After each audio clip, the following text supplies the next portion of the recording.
Good evening, everyone. Happy Sunday. Welcome to another edition of Quarantine TV here on the GoodMicWork Commentaries YouTube channel. And as promised, I'm up here with a fun Sunday night stream where we're going to talk a little bit about some past WrestleManias. This was a podcast, an idea that I had weeks ago, and this was originally scheduled just to be a regular plain old upload. I was just going to record this earlier on in the week, edit it, and throw it up on the channel today. But after the coronavirus pandemic and all of this free time that we all have now, I thought it might be fun to come up here and do a live stream instead. That way we can kind of hang out together and you get a little bit more of that, you know, social interaction because we're all self-isolating right now and we're kind of all holed up in our house. So I thought maybe a live stream tonight would be more appropriate just given the situation that we're in. And it would also be a fun chance to kind of take a look back at some past WrestleManias. Now, I'm not expecting an enormous audience for this episode because the 3 years I'm going to talk about here are arguably the worst in the history of the WWE, and one of the years for sure is. But I also thought that these years were interesting for a number of reasons. Number one, I have extremely deep memories of all three of these years. I remember the most minute details that you wouldn't believe about so much stuff around this time period. It was one of my three favorite time periods in my life. So I really did enjoy these years, you know, personally, and I do have a lot of memories because I was a huge fucking mark back in the day, and I loved these years despite the fact that business was down and things were a little bit different. So these are the first three WrestleManias that took place after Hulk Hogan's departure from the WWE in 1994 when he headed off to WCW. The first 9 WrestleManias would consist of Hulk Hogan in some form in the main event. If he was not in the main event, he was interfering in the main event. So he was always involved. And this was the first WrestleMania, you know, set of WrestleManias without him in the company. So that was a really big deal. And I thought that it would be a good topic to kind of discuss tonight. So anyway, that's what we're here to do. Can I be heard? You guys can hear me and see me, correct? Yeah, you can. Good. What's going on? Let me just peek over here to the chat and say hello to Vash and Sam and Ben and Sonic and Devlin. What's going on, man? Jet the Hawk. Colin, Paul E, We Are Pro Wrestling. I got you, John, Melissa, what's up? Chat site forum, Zane, Big J, Destroyer, Dominique, Mark, Shanus. All right, we'll see what happens in here. We'll see what kind of an audience we have this evening. Hopefully it will be, you know, somewhat modest, and we'll see how interested some of the fans really are in some of these years. For those of you who did not join me for the Winged Eagle podcast yesterday, that is up on the channel now. We had a really fun podcast yesterday, fun live stream, talked all about the current situation with pro wrestling as it relates to the coronavirus, the latest on WrestleMania, what the empty arena shows look like this past week for WWE and AEW, and yeah, so if you want to take a look back at that, that is on the channel right now. So please check it out. The audio is available as well on my website and wherever podcasts are sold. And yeah, today's going to be more of a hangout. We're going to do some discussion here. And of course, right off the bat, excuse me, I've got a cat on the counter. I'm so sorry. Hey, get down. Get down. All right, that is taken care of. Sorry about that. He was up there. I've got a dish of butter on the counter. And of course, as soon as I go live, Tito jumps up there and decides to eat butter. So, yeah, that little bastard. I am sorry about that quick little interruption. Never fails. Every single time I go live, one of these fuckers does something like that. Lysander, Shell Shock, Camtastic, Vincente, Marcus. Good to see you guys in here as well. So yeah, we're going to kind of backtrack here, and we're not going to go through like a full review. And as a matter of fact, you know, the first WrestleMania I'm going to open up with here is WrestleMania 10. And I've talked about WrestleMania 10 in depth exhaustingly on this channel before. As a matter of fact, just a couple of days ago, right in the middle of my top 10 WrestleManias countdown that I was featuring on my channel throughout the past 10 days, that ended about maybe over a week ago. WrestleMania 10 is number 3 on that list. So I've got kind of a rundown of it there. And plus, if you've listened to me in commentaries and Q&As over the years, I've talked in great detail about WrestleMania 10. So I don't think either one of these 3 pay-per-views are going to be like full reviews. We're just going to discuss the matches. You know, I'm not going to discuss everything about the match, but maybe more about like the storylines and what was going on at the time, what was going on in my head, what I remember of the time, what I remember reading in the dirt sheets and listening to on the hotlines. Very interesting times. And when I was making my notes for these WrestleManias, I tried to include, you know, a lot of fun facts or personal memories that I have that I thought you guys would be interested in. So this wouldn't just be like a plain old boring ass review. But as you guys know, I'm also a huge collector, so I've got all 3 of these WrestleManias. Here is WrestleMania 10, right here, Coliseum home video. I've got every WrestleMania on Coliseum, and here is number 11 right here. I got these snazzy little protective cases for all my VHSs, and here is WrestleMania 12. So those are the three we're going to be discussing this evening, and I've also, when we get to WrestleMania 12, I'll show you my plaque that I have as well. But yeah, I'm kind of a psycho when it comes to Coliseum videos. I have 7, count them, copies of WrestleMania 3. I used to have 8. I gave one away. I have 7 copies of that on VHS. They're right over my shoulder here, if you can see them. And of course, I was at that show, so I just kind of got bit by this bug. If I ever found one like on eBay for, you know, my lowest price was $20. I wouldn't go any higher than that. If I found one for $20, I'd always pick it up. Now you can't. It's hard to find them for that price, but I would always try to grab them if I could find them for around 20. And my goal was to have like 20 copies, but I kind of gave up on that. That's kind of a silly goal. But I got a bunch of those, and I always loved collecting like the Coliseum videos and the VHS tapes back in the day. And now we've got a motorcycle cruising by. So yeah, this stream is just off to a wonderful start. Anyway, but we got close to 100 people here. Don't forget to smash that thumbs up button, tell your friends, and please subscribe to the channel. We've got some increase in subscribers and numbers in the past several weeks, which is really good. I'm also about 30 or so followers away from 5,000 on Twitter, so if you are on that platform, shoot me a follow over there, and let's try to at least reach a milestone or something during this quarantine, you know what I mean? And yeah, I'm also going to be interacting with you guys a little bit as well, and see what you guys, if you have any memories of these shows at all and you want to share them or whatever, please do. And this is going to be more, like I said, a casual discussion of all 3 of these WrestleManias. So like I said, we're going to start with WrestleMania 10 back on March 20th of 1994. We just passed the 26th anniversary of this show, which is just crazy to think about. And like I said, this was the very first WrestleMania, the first set of WrestleManias without Hulk Hogan. And he showed up in the most worst way at WrestleMania 9. WrestleMania 9 still to this day is one of my least favorite WrestleManias, because could you imagine if Twitter was around at WrestleMania 9, what WWE did there, you know, with their workhorse and taking the belt off of him and then giving it back, you know, to Hogan like that? It would be, you know, it'd be a lot like, you know, Goldberg coming in now and beating the Fiend. You're like, what the fuck? So that left a sour taste in not only Bret's mouth, but a lot of the fans' mouth as well. I still don't think Bret is over it to this day. And that was just, I look back on that as such a horrible decision. You know, they got past the Hogan deal. You know, Hogan was done and he left at WrestleMania 8, you know, and the steroid scandal, and Hogan had leaned down. He didn't look like the same. He wasn't like 87 Hogan. He was, by that point, I felt like he was a shell of himself. And that was like 27 years ago. And this guy was still in the ring, you know, up until like 2006 and 7 and shit. So he really had a long career, but those first 8 WrestleManias were fine. When they got to number 9, I thought that was just a huge mistake that the company made. It's kind of like how the fans complain now. Oh, they always go back to the stars. You know, you had guys in the company that were there and ready to carry it. And as soon as Hogan came back, you're like, oh, here's the keys to the store again, you know, without hesitation. And they would kind of do that again in 2002. I talked a lot about that. I had This Day in History up on The Rock and Hulk Hogan's match at WrestleMania 18, and I did a full review on No Way Out 2002 when the NWO debuted in WWE. So I talked a lot about that situation as well, how as soon as Hogan came back after all those years and all that bad blood, don't forget, he's immediately thrust right back on top, and 1 month after WrestleMania, when Triple H wins the belt in the main event, he drops it and coughs it up to Hogan at Backlash. So it's kind of always been a thing with WWE to do this with Hogan, and it's also kind of a shame because it blows my mind that WrestleMania 10 and WrestleMania 20, neither one of those shows contained Hulk Hogan. WrestleMania 9 did, and WrestleMania 19 did, but for Hogan not to be here at WrestleMania 10 is kind of a disappointment. And I don't believe he was really signed with WCW yet at this point. That didn't come until the summer. So I'm surprised WWE didn't try to get him in there to do something, but I think this was really their show to cement the fact that they are going with a new generation era now. No longer are you going to see the big bodybuilders and the muscle guys, you know, and they're going with a smaller, leaner roster of stars. So Hogan really, with what they were trying to do, you know, remember those new generation commercials that they would do where they would pretty much kind of shit on Hogan and call him old and shit.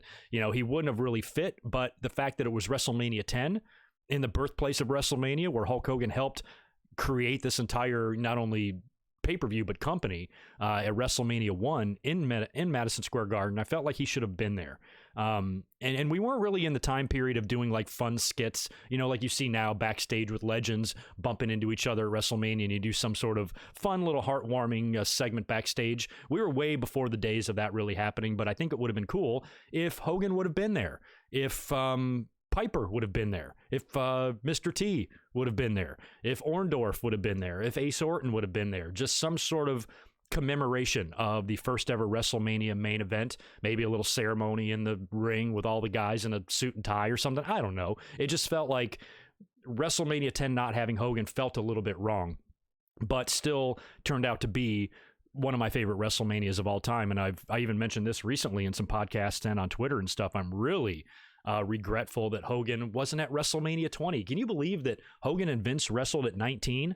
If they could have waited a year for that, and that would have happened in Madison Square Garden at WrestleMania 20, the birthplace of WrestleMania, as an attraction match on the undercard before Benoit, won the title, that would have been amazing. So Hogan, I think, should have had a presence at WrestleMania 10 and WrestleMania 20. But what's interesting about 10 and 20 and the way they kind of mirror each other is that they both kind of ushered in like sort of a new era. Who would have thought on the 20th anniversary of their show that Benoit and Eddie would be the two guys that would be celebrating in the end? A couple of guys that 10 years before WWE wouldn't have pushed at all, and here they are closing out at that time what was the biggest show in the company's history. I mean, not biggest in scale, but as far as, the 20th anniversary or WrestleMania 20, back at Madison Square Garden. Up until that point, I think that should have been an even more memorable show than it was. Because it had some hiccups there with, even the Rock's comeback Rock's final match was kind of a letdown and it's kind of forgotten. And of course, Goldberg and Brock Lesnar, the situation surrounding them kind of fucked that whole situation up. But, had that been different and Goldberg and Brock weren't leaving the company, maybe had the Rock put a little bit more into that feud, with Evolution. And if you would have had, Hogan and Vince there, that could have made a pretty amazing pay-per-view too. But anyway, we're not here to talk about WrestleMania 20. We're here to talk about WrestleMania 10. And now WWE was off and running without Hulk Hogan and without those type of stars, although they did still have Macho Man there. One of my memories of the show was just how beautiful the crowd looked. I remember watching this on pay-per-view that night, and when they did the show open and then the camera cut to the arena, the big wide shot from the ceiling, I just thought it looked great for 1994. When business was really starting to slow down. I remember these pre-WrestleMania Raws, there was like nobody in the audience. It's like an independent show. They were running tiny little arenas or convention centers with only several hundred people there. Not as small as the Manhattan Center, but pretty damn small. So to see a jam-packed Madison Square Garden that was really amped up. The crowd was going nuts. It was a really nice-looking vibe. And as somebody that was firmly on the side of WWE in the war with WCW, I was really happy to see, that crowd there. I'm like, wow, WWE can still, pull in, big crowd. We're not dead yet kind of thing. This one was packed with celebrities. WWE had a tendency to do this most of their WrestleManias up until this point. Little Richard opened up the show with an amazing rendition, one of my favorite renditions of all the WrestleManias of America the Beautiful. The whole choir was at ringside. If you've never seen that, go take a look at it. Just an amazing visual. It looks really good. So they were off to a pretty good start there. And then, of course, they would open up with Bret and Owen. Let me cruise over here, make sure nothing's going on. No fights, nothing like that. Yeah, We Are Pro Wrestling, you're right. Yeah, during the WrestleMania moments, during 10, they tried erasing Hogan as much as possible. Yeah, they kept showing clips back to past WrestleMania. So they were definitely moving in a different direction. It just sucks that the timing worked out like that. I almost wish that maybe Hogan and WWE had their falling out just 6 months later or something, just so, I don't know why. I loved Bret going over at this WrestleMania, and I have so many fond memories of it, but it just felt almost fundamentally wrong that Hogan wasn't there in some capacity at all. But yeah, and there was no Undertaker on the show too, because he was off working an injury, but it's still, they landed on their feet. This could have been a shitty Mania, and it was awesome. So anyway, they opened up. We know this. I've talked a lot about this match. I'm not going to bore you to death, but they opened up with Bret Hart versus Owen Hart. That was all started back at the Survivor Series when Owen got mad because he was the only one eliminated in the Survivor Series team. And this was also kind of done as a way, I believe, to kind of keep Bret in the company. Bret was Bret was a smart businessman. He tendered his resignation more than once to WWE and threatened to go to WCW, even though he probably had no intention of going there. But he wanted to, leverage himself into a new contract and things like that. And by that point, I remember in '93 being disappointed as a Bret Hart fan because I was not about this Lex Luger thing. I didn't understand why he was just turned babyface overnight. And Vince McMahon, much like he did with the fake Razor and Diesel 3 years later, it seemed like he tried to recreate another Hogan. You just take this blonde-haired, muscle-bound guy that up until this point is a narcissist, much like Hogan was as a heel, to be honest with you. And then all of a sudden, bam, he lands on the helicopter on the Intrepid, body slams Yokozuna, and he's got an American flag shirt, and all of a sudden, he's Hogan Part 2.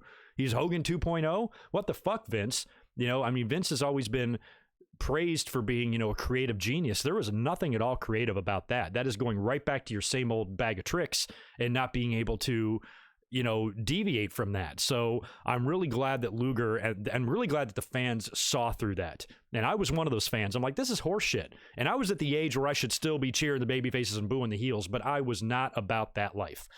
I did not like Luger in that role. I didn't want him over Bret.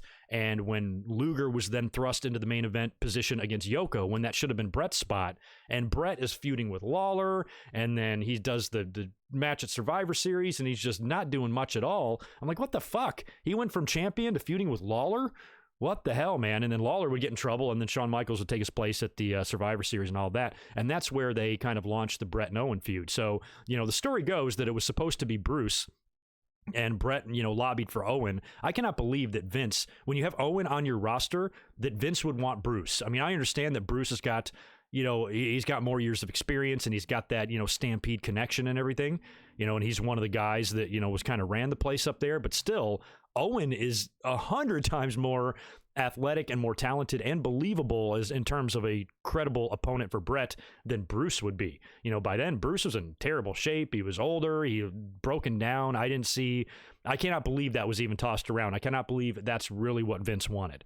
Bret, according to the story and according to his book, lobbied for Owen to get this opportunity, and that kind of is what helped keep Bret in the company. So when you got to the Royal Rumble and they did the double finish with Luger and Hart, that was when WWE, I believe, because I remember that night too, that's when WWE decided we're going with Bret. Because if you remember, at the Royal Rumble, Howard Finkel announced both guys as the winner, one after the other. He announced Luger first to a chorus of boos. This guy's a babyface, don't forget. And then he announced Bret, and the place, the fucking roof blew off. And I remember as a fan going, oh yeah, that's fucking awesome. So the fact that they went with Bret was probably a lot based on that reaction, honestly, at the Royal Rumble. Wouldn't be surprised at all. That was the straw that broke the camel's back there. Not sure when exactly the decision to go with Bret was, but I would imagine that was it. So in the meantime, you had to do this weird like 4-way thing at WrestleMania where you do a coin flip, and they did that on Raw, and Bret and Luger flipped a coin. Whoever won got the title shot against Yokozuna first, and whoever lost would have to have a one-on-one match prior to facing the winner in the main event. So if Bret won the toss, he'd face Yoko, and Lex would face Crush, and if Lex won, he would face Yoko, and Bret would face Owen. So Lex won the coin toss, obviously, and that opened up here with that caused Bret and Owen to open up the show here at WrestleMania, and it still to this day ranks as my favorite WrestleMania match in history. If you want to judge it side by side with some others, I don't know. I'm not going to sit here and guarantee it's going to be better than Steamboat and Savage or Bret and Austin or Taker and Shawn. But for me, my personal favorite. It was just a really awesome match. Always loved it. And I love the fact that Owen went over. It made me a little nervous watching the pay-per-view live because I'm like, fuck.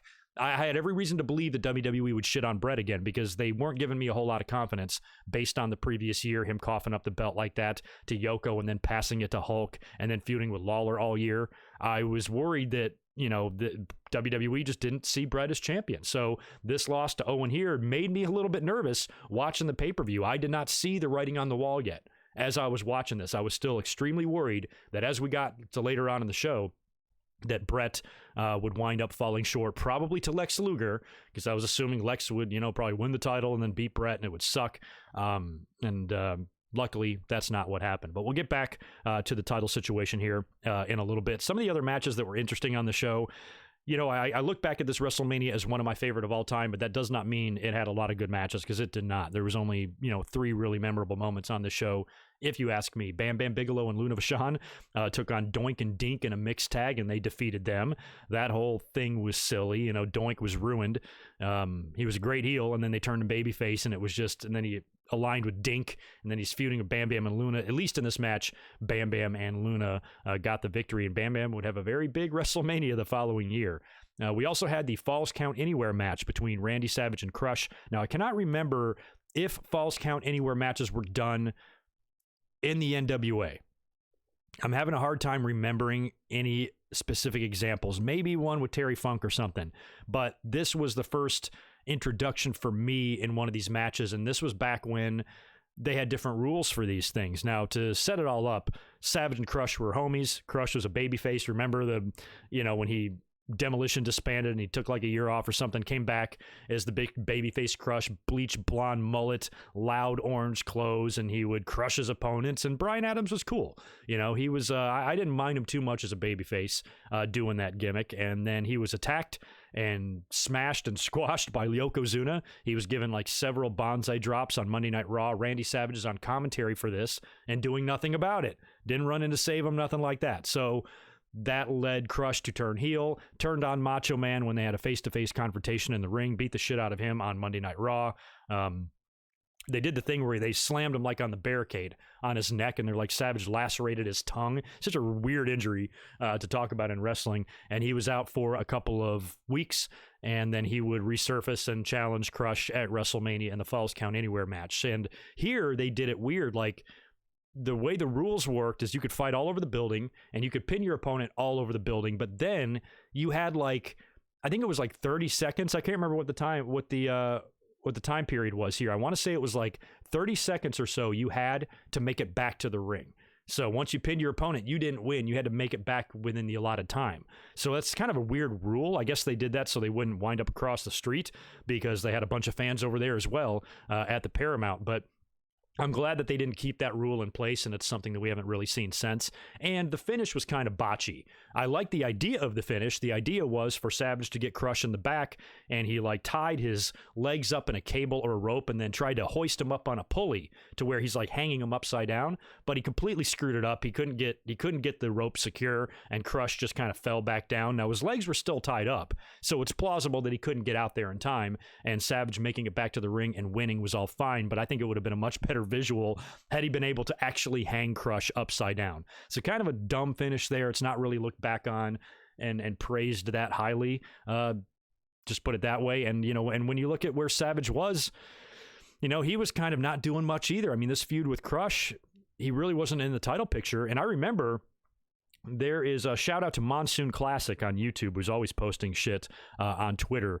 He had a clip up that he reminded me of. I remember watching this the day that happened. It was the day of WrestleMania, and they aired Wrestling Challenge, and they were live from, or not live, but it was a recorded episode from an empty Madison Square Garden prior to WrestleMania, and they interviewed, and Todd Pettengill interviewed Randy Savage. And he was saying that, he doesn't care if it's Lex Luger or Yokozuna or Bret Hart, whichever one of those 3 guys walks out as champion, he wants a shot at the title. And I think that would have been great. You hear all those stories about Savage pitch an idea to work with Shawn Michaels. And, I think he really wanted to stay in the mix. And this was in March. And by the time we got to November, there was no more Savage. So he was kind of on his way out too. And it's still one of my biggest regrets that he left WWE. I don't understand now when we see guys like Goldberg and Brock and Jericho, who are, Goldberg and Jericho specifically, who are pushing 50 here. Jericho is anyway, and I think Goldberg's in his 50s. They're still in the ring winning title belts, and yet at this time they thought like a 42 or a 43-year-old Savage was too old, and they wanted to get away from that. I understand wanting to get away from the big muscles guys and everything, but Savage wasn't the roided up dude that he was before. He was wearing different ring attire, and he was still Macho Man. So I cannot believe why Vince, at that time, with that depleted roster and with WCW really starting to pick up steam and sign a lot of guys, why he would not want to book Savage in strong programs. He had no Undertaker around this time either, because he was off with an injury. So why he wouldn't want to, build to a Randy Savage, Bret Hart title match at Survivor Series after Bret, wrapped up business with Owen, I have no idea why in Vince's head he thought that would not be good business. It would have been incredible business. So Savage should have never left, basically, is my point there. Oh, yeah, we're going to talk about 11. That's faux show. What's up, everybody who's saying hello, who are joining in here now? Stone Cold, I'll answer the super chat real quick. Thanks for the $2, man. I appreciate it. What if they had Luger versus Bret, then the winner versus Yoko? Yeah, that's probably what they should have done, to be honest. But back in those days, WWE wasn't... They weren't that known for doing a lot of babyface matches. We had a couple, Hogan Warrior and Bret and Bulldog and shit like that. Luger and Bret, I think, would have been awesome, but I think Vince wanted to stay away from that, because if Vince wants to put Luger over, he's not going to want this guy, his new babyface, getting booed and shit. So I think that would have put Vince, they were probably worried about the position that would put the fans in. I would have loved to see it, and that would have honestly been fair to Yoko. It wasn't fair the way they did it. You know, the heel got screwed in this situation. You know, it's not Yoko's fault that the Royal Rumble was botched. And WWE just at any cost wanted to not do the Luger and Bret match, because they should have continued it at the Royal Rumble. You know, remember what happened in 2005? 11 years later with Cena and Batista? What happened? They restarted the match. But you weren't doing that. It was like WWE is too scared. They were too chicken shit, excuse me, to do things like that back in the day. And that just wasn't going to work for them. So they should have at least restarted the Royal Rumble and had the two fight it out to be the winner. And then if they insisted on doing the co-winner thing, which is such a WWE way to do, it's such a cop-out for them to not have to choose. And for them to do it that way, they should have had Bret face Luger at Mania and Yoko face the winner. That's exactly what they should have done. But logic takes a backseat to being able to do the right babyface and heel type of stuff, you know. But we'll talk about that main event here in just a minute. Kind of a boring women's match on this show, too. Alundra Blaze was in the company at this time as the champion, and they had no division. She was the champion of a division with nobody on the roster. So basically, she was bringing in her friends from Japan to work with the Bertha Fays and the Aja Kongs and ladies like that to work with a time or two. And then they brought back Leilani Kai, who got a title shot against, I think, Wendy Richter in the first ever WrestleMania. She took on Alundra Blaze just as a fun little throwback match here. Nobody expected Alundra to drop the belt here. She didn't, and got the victory over Leilani. We had Men on a Mission defeating the Quebecers via countout. This is a tag team title match. Big Ass Mabel. At the time, I think he was the youngest. I want to say he was the youngest guy to compete at a WrestleMania at that time. Something like that. First guy born in the 70s, or the youngest competitor at Mania up until that point, which is an interesting feather in the cap for him. But they didn't win the belts that night. They would go on to win them, I think, at a house show and then drop them again or something in late 94 or later on in 94. The Quebecers were hilarious. They had Johnny Polo with them. It was basically like two Mounties. You know, even the theme music was the same. They basically re-sang the theme song that the Mountie had, but they put it with the Quebecers, and it all worked out, and the Quebecers were fun. And still to this day, Pierre is still in the ring. The dude is fucking crushing it. Unreal. Next up was the Yokozuna versus Lex Luger match. So this is right in the middle of the card. And I remember when Luger came out, I'm watching this on pay-per-view. I remember when Luger came out and I heard his brand new theme song. This is when he debuted his new theme music, and it wasn't that American themed, whatever the fuck he was using before. This was a new house-written theme for him. And that was, to me, that was like proof. I remember just like slunching. I'm like, oh, they've given him a theme song. That's not going to be good. He's going to win. They've got his new theme song ready. He's going to reign supreme. He's going to beat Yoko here. He's going to beat Bret later. Bret's got a hurt knee because of his match with Owen, and Owen beating him there and working the knee so long. And I was like, well, that's it. Luger's your new champion. So we also had a little twist here as well, because both title matches had a stipulation that they were going to have special guest referees, and you weren't going to know the identity of the special guest referees until match time. So when Luger and Yoko get out there, they introduce, and it's Donnie Wahlberg is the ring announcer. We'll talk about some of these celebrities here in a minute. Donnie Wahlberg introduces the referee as being Mr. Perfect, and Mr. Perfect had been out of the company since prior to Survivor Series. I think he was injured and bowed out of the Survivor Series match, and he wasn't around, and he got introduced here as the referee, and the crowd kind of went nuts because last time they saw him, he was a babyface, but also last time they saw him, he had feuded in 93 with a heel, Lex Luger. They had wrestled at WrestleMania 9, and they had a pretty they had a pretty big feud, between the two, and there's a lot of bad blood there. So now they're reversed, or now there's both baby faces, I suppose. Perfect's in the ring as the referee, and he screws Luger. Luger starts pulling in Jim Cornette, who's dressed like a completely ridiculous maniac, and he beats up Mr. Fuji as well. And he's trying to pin Yokozuna, and Luger, and Perfect won't count the 3 count because he's busy trying to get the managers out of the ring. So Luger gets up and grabs a hold of Perfect. He's like, "What are you doing? Come count the 3 count." And since he put his hands on an official, Perfect called for the bell and DQ'd Lex Luger. And you should have seen me. Oh my God, I was happy. I'm like, oh, he's not going to win the belt. And that told me, I'm like, it's going to be Bret. To me, that spoiled it. When Luger got DQ'd, I'm like, yes, Bret's going to win the title, because there's just no way, after like nearly a year-long run, that Yoko's going to go into WrestleMania 10, the biggest show in the company's history up until that point, returning to Madison Square Garden, and it's going to end with a heel winning? No. So the minute Yoko retained the title there, I knew what was going to happen, and I was jumping around. I'm like, fuck yeah. To me, the cat was out of the bag, and I had no doubts at all what was going to happen in the main event. So I was a very happy guy. But it was really kind of a shame that the Perfect Luger feud never got off the ground, because that would have been fun to see. I would have liked to see that reversed and Luger be the babyface and Perfect be the heel, as a contrast from what they did the year before. But Perfect, I think, was still a little bit injured. He re-injured himself or something like that, and I remember WWE making it sound like he was too chicken to face Luger, and he was too much of a pussy, and he left the company or whatever. They kind of took a shit on him when he left. I don't know why.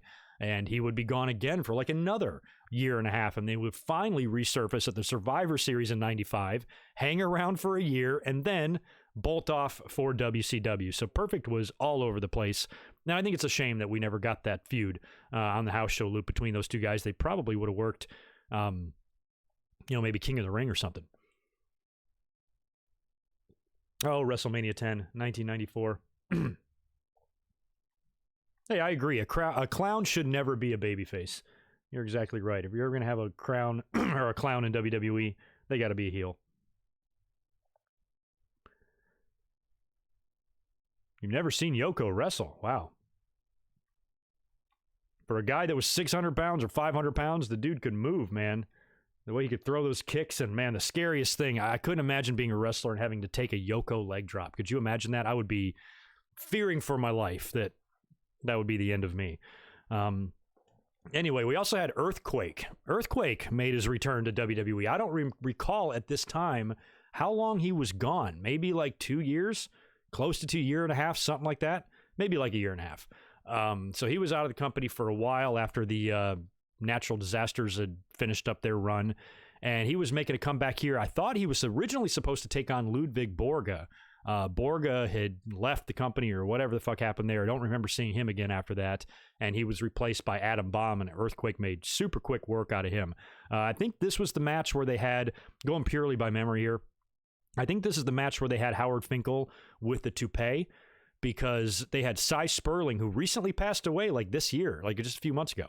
Cy Sperling, who was the president of the Hair Club for Men, and he did all those commercials, and they put a toupee on Howard, and I think Harvey Whippleman came out there and started fighting with him, and that's when Earthquake and Adam Bomb got into it, if memory serves there. But that was kind of much like the Alundra Blaze and Lalani Kai match. It's like, who cares? Why even have this match on the show?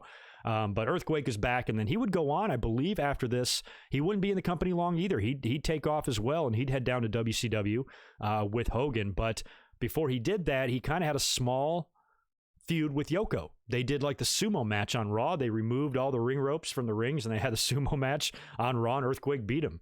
So I remember him doing that, but it was really short-lived, and Earthquake was gone. Looked like they were going to give him a big push, too. But I don't know what happened there. Money probably wasn't right or whatever, and there's a lot more to be made down south. And, of course, this WrestleMania is probably best known, even more so than Bret. It pains me to say that. It's probably best known for the ladder match. Shawn Michaels and Razor Ramon, first ladder match in WWE pay-per-view history. They had done a couple of test runs on some house shows, and it was kind of like Bret's idea. He tells a story in his book that it was all him. He came, this match concept was created kind of in Stampede there, and he's had a few of those, and he tells the story like he told Vince that he's got this idea for this match, but Vince, the only condition he has is that Vince has to let him be in the first one or whatever, and then Vince, let Shawn and Razor do it. But I think Bret had it pretty good. So what? Bret couldn't be in the first ladder match. He was in something much better in the main event. But I think the right call was made here with these two, because this match it still holds up. I mean, I remember seeing this match. You got to understand, looking, and I can't express this enough for the younger fans now that are just completely spoiled and watered down to death with all the crazy shit you see. A table bump here or there is nothing now. A guy jumping off the ladder is nothing. A guy using a ladder is nothing. You guys see this every day. You play it in video games. It's not special. But back in 1994, viewing this through 1994's eyes, it was extremely special. And I'll hit these super chats in a minute, by the way. I see them rolling in. Thank you, guys. This match was really special. I could not believe what I was seeing with some of the things they were doing with the ladder. I remember one of the first bumps in the match was when Razor was on the outside of the ring. The ladder was laying down in the ring, and Shawn does a baseball slide in the ladder and jams it into the abdomen of Razor, and he went down. And you're like, damn. The sound that it made when it hit him, the gasp from the crowd, that was when I realized, oh, this thing's a weapon. Because I had seen the walkthrough. I have it on videotape. It's on one of my Coliseum videos up there, the match between Bret Hart and Shawn Michaels for the Intercontinental title in a ladder match. It was on a Coliseum video, and that was like their walkthrough. And when you go back and look at that match, they don't do anything. They're very careful. It's almost like an exhibition. I'm surprised they even aired that, because it was it wasn't anything like this, but it was kind of like a test run to see what the match would look like. And I remember seeing that, and in my head, excuse me, not even thinking about that they're going to use this as a weapon. That wasn't in my head at the time. So when you see the first bump, you're like, oh shit. It's basically like having a giant fucking steel chair in the ring, and they just went to town on each other. And this is also back before they had 1,000 ladders under the ring. They just had one ladder, and at one point it bent and it kind of like broke, and I'm like, oh shit, they didn't have a spare. So if that thing would have gone out, I don't know how they would have crawled up there to grab the title belt. But it was really interesting in how brutal they were with the ladder. Some of the shots, throwing the ladder into each other, hitting each other in the face with it, all that stuff was amazing. And of course, the big climax and the finish where Shawn gets all caught up in the ropes and Razor's able to scale the ladder and pull down both Intercontinental titles. And that was quite a sight to see too. I love that belt. It's hanging up right behind me. The Intercontinental title, to see two of them just glistening in the light, the golden light hanging above the ring like that, because Shawn Michaels had gotten suspended in 1993 while he was the Intercontinental champion. He had failed a drug test, and he still it maintains his innocence to this day. Shawn has been open about his drug use and his personal demons, and he goes, I've had a lot of vices, but this was some sort of a steroid or some sort of performance enhancer of some kind that he got popped for, and he insisted that he didn't take it knowingly. But he also admits that sometimes if somebody gives him a bunch of pills, he'll take them. So I think this was probably him should have used better judgment, but he didn't do anything intentionally here. So, excuse me. As the story goes, Shawn didn't want to send the belt back. He's like, no, I'm Intercontinental Champion. Fuck you. Get another belt. I know you have another one. So they run a battle royal. Final two in the ring will face the next week on Raw. Turns out to be Rick Martel. Shout out to him. He should be in the Hall of Fame. And I would have loved to see Martel get a run with the IC belt.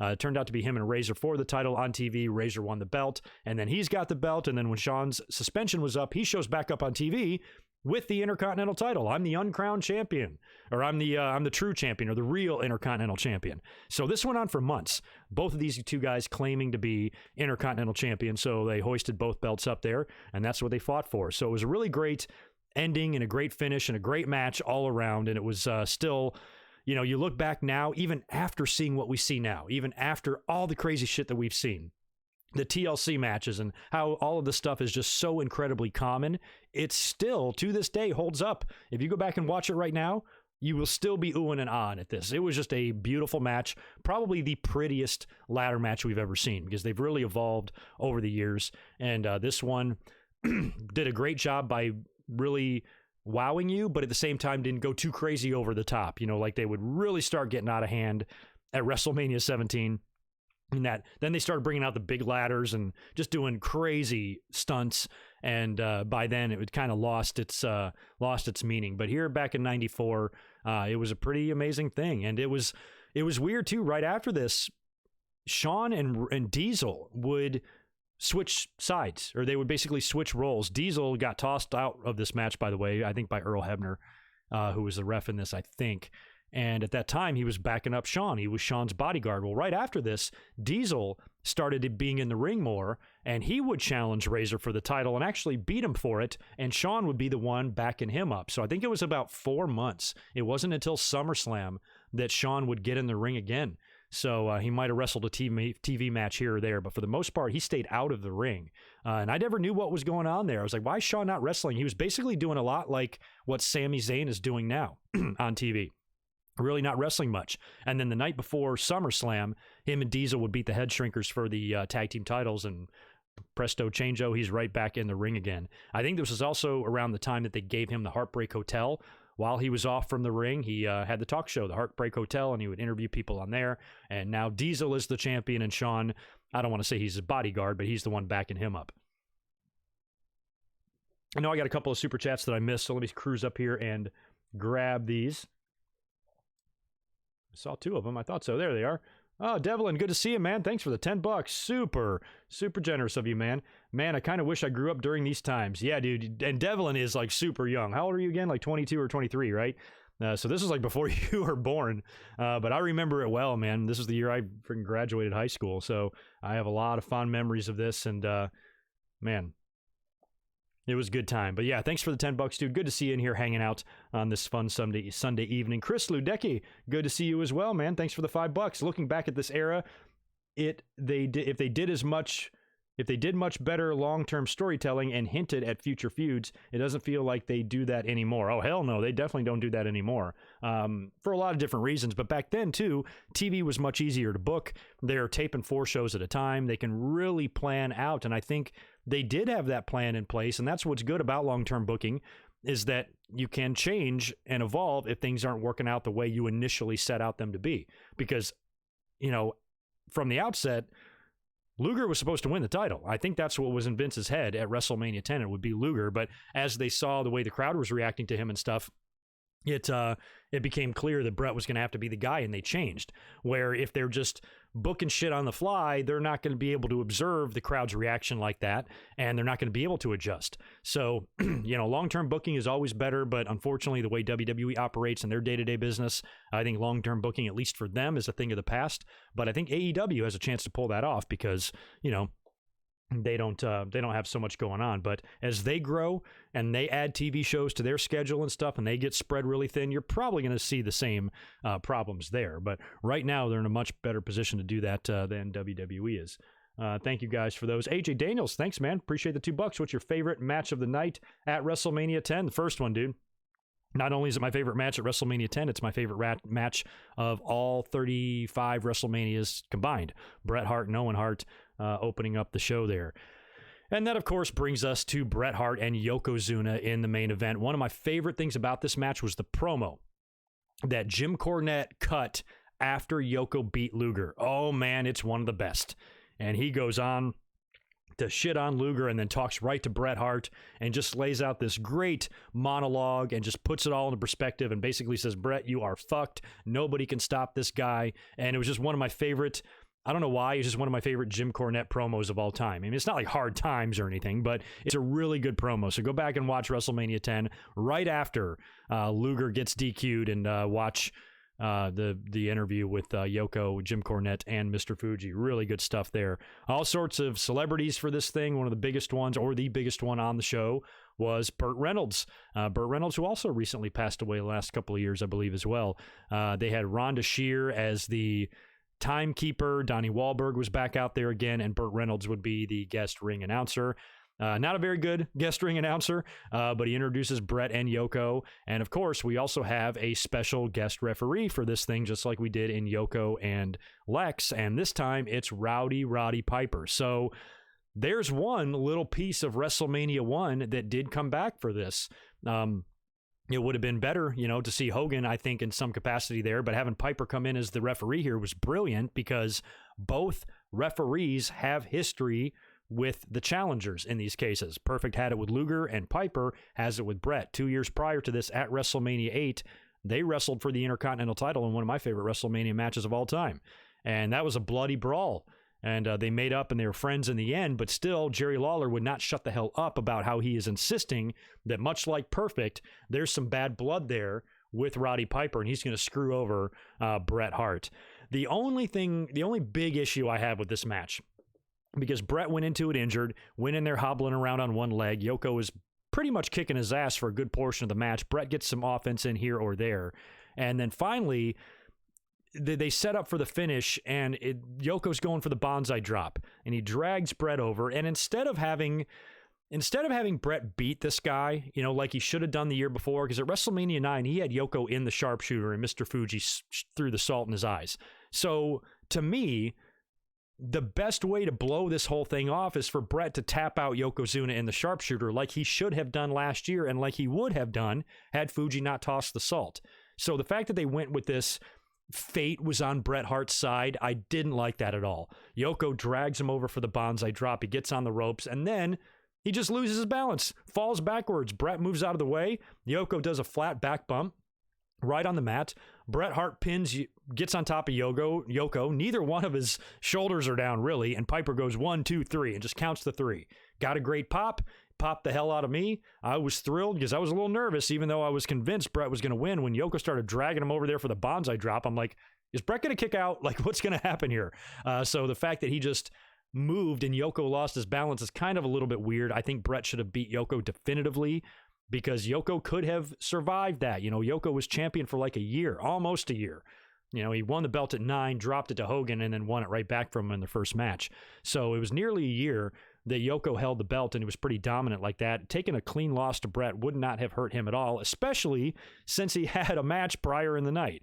So I kind of wish that they would have done that finish and Yoko would have tapped out to the sharpshooter instead of being pinned like that. But beggars can't be choosers. All I wanted was Bret to be champion. Now he was.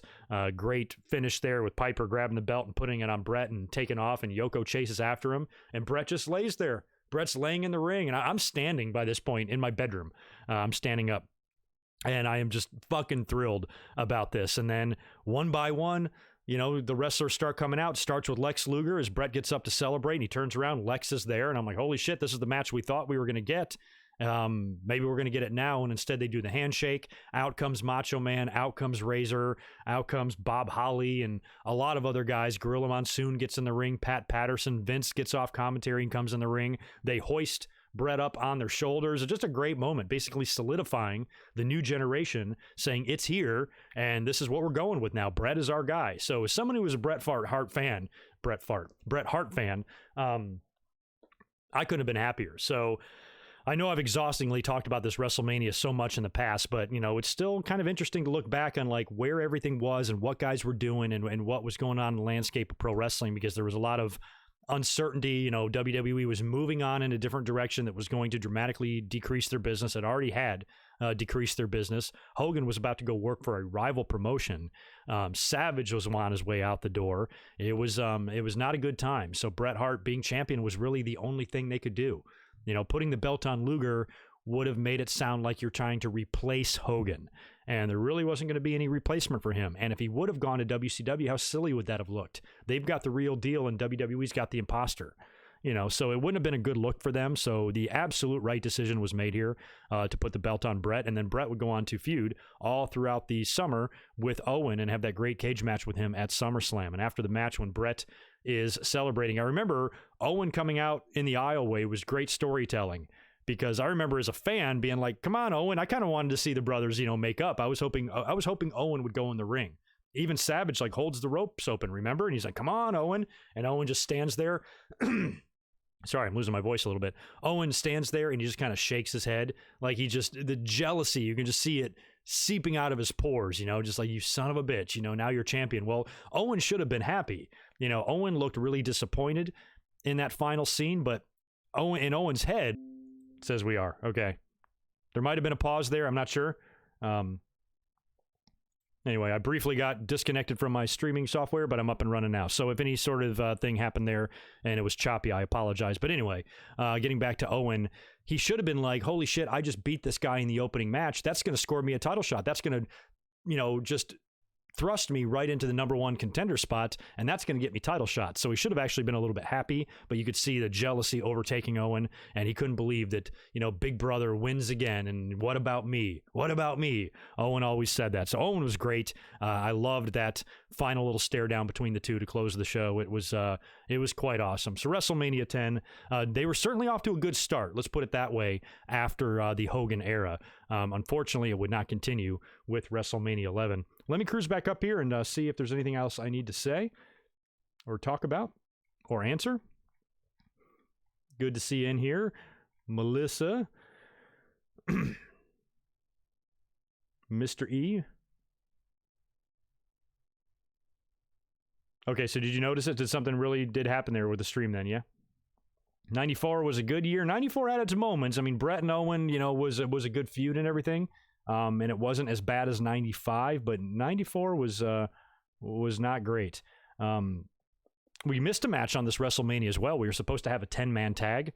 That was pretty much going to be a filler match anyway in between the ladder match and the main event, but that wasn't able to happen because apparently, as the story goes, Shawn and Razor went way long in their ladder match and were even ignoring cues to go home several times, and they went so long that they had to scrap the 10-man tag, and apparently the two of them got chewed the fuck out by Randy Savage behind the scenes. Even as great as the match they had, he was still, motherfucking them for going long here and screwing 10 guys out of their WrestleMania spotlight. And when you look back, it was kind of a shitty thing to do, and that's the type of thing that Click did back then. But we'll move on now to WrestleMania 11. Yeah, what did that look like on your end when the streaming software stopped? Did it look funky? Probably looked weird. Steven Scott, thanks for the $5. I appreciate it. Did you like the Savage Crush match? I thought it was an underrated match. Yeah, I just talked about that a few minutes ago. I didn't necessarily hate the match and the feud. Thought it was pretty well done, but I thought it was kind of weird rules with the, getting back to the ring in 30 seconds or 90 seconds or whatever it was. And also they kind of botched the finish, hanging Crush upside down. But otherwise, the concept, I thought it was intriguing. I don't know if I'd consider it an underrated match, but I kind of thought, to be honest, I thought it could have been better. Like, I thought the two could have done a little bit more, and I thought the way they kind of effed up the finish a little bit there could have been done slightly in a slightly different way. But I like the feud, and I always love Macho Man, so thank you for that. Let's move on to WrestleMania 11 now. This one, oh boy, did they take a step backwards. Holy shit. Oh, okay. Ha. Interesting. Yeah, I had a feeling it would look like about a 10-second or 20-second delay there. Sorry about that, guys. Hey, on the bright side, man, we got almost 200 people in here listening to me talk about 3 of the worst years in wrestling. I was really, really expecting a low audience in here in the stream, so it's better than I thought, so not bad. Be sure to hit that thumbs up if you haven't already. I'd appreciate it.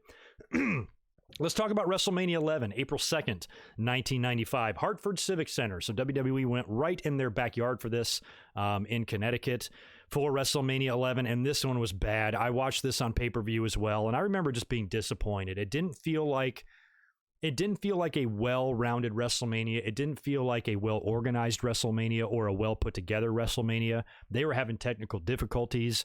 The backstage interviews didn't have the same feel. Todd Pettengill, I think, was wearing headphones because they were having so much difficulty with the audio. There was just a lot of problems with this WrestleMania, and the card was shit. And just looking back, it was just not good. There's very little that I liked about this match.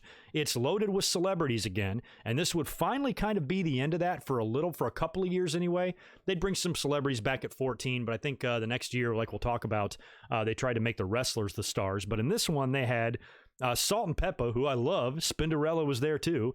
They had Jonathan Taylor Thomas. We all remember him from Home Improvement. They had Nicholas Turturro, Pamela Anderson, Jenny McCarthy, and maybe a couple of other people. So Pamela Anderson was the big celebrity here to get. She was signed all the way back at the Royal Rumble. She was at the Royal Rumble. She was going to, I guess, congratulate the winner of the Rumble and then escort that winner to the ring at WrestleMania. That was Pamela Anderson's involvement here. So they loaded up this WrestleMania again with celebrities, which at this time I remember just having no interest in. I'm like, you don't need these celebrities. WWE, I laughed so hard back in like 95 in 94 and years like this, how much of a raging, huge, mega large erection they had for getting any sort of outside celebrity whatsoever, having any sort of publicity. Vince would hammer it home so hard on Monday Night Raw anytime WWE had any association with anything. If one of their wrestlers went on Regis and Kathy Lee, or, you know, they had any sort of, no matter how small, sometimes they'd bring in like small celebrities, people that are barely known, and they would just get so excited that they had some sort of an outside rub. They were so desperate for attention. My, how things have changed, how times have changed. Now we have the President of the United States is a WWE Hall of Famer. Imagine if that would have been the case back in 1994. You know, Vince would have jizzed himself. So now it's almost like WWE has too much celebrity involvement. Now they have too many people that they can involve. They can pretty much call up anybody, almost anybody, maybe not anybody, but there's very few people that if WWE called them and offered them the right deal that they, you know, would just turn them down outright. They have enough star power there where major sports stars, we got Gronk showing up in the company now, and that's pretty much a minor deal. We're back here at WrestleMania 11, LT coming in was like the biggest thing that ever happened to them.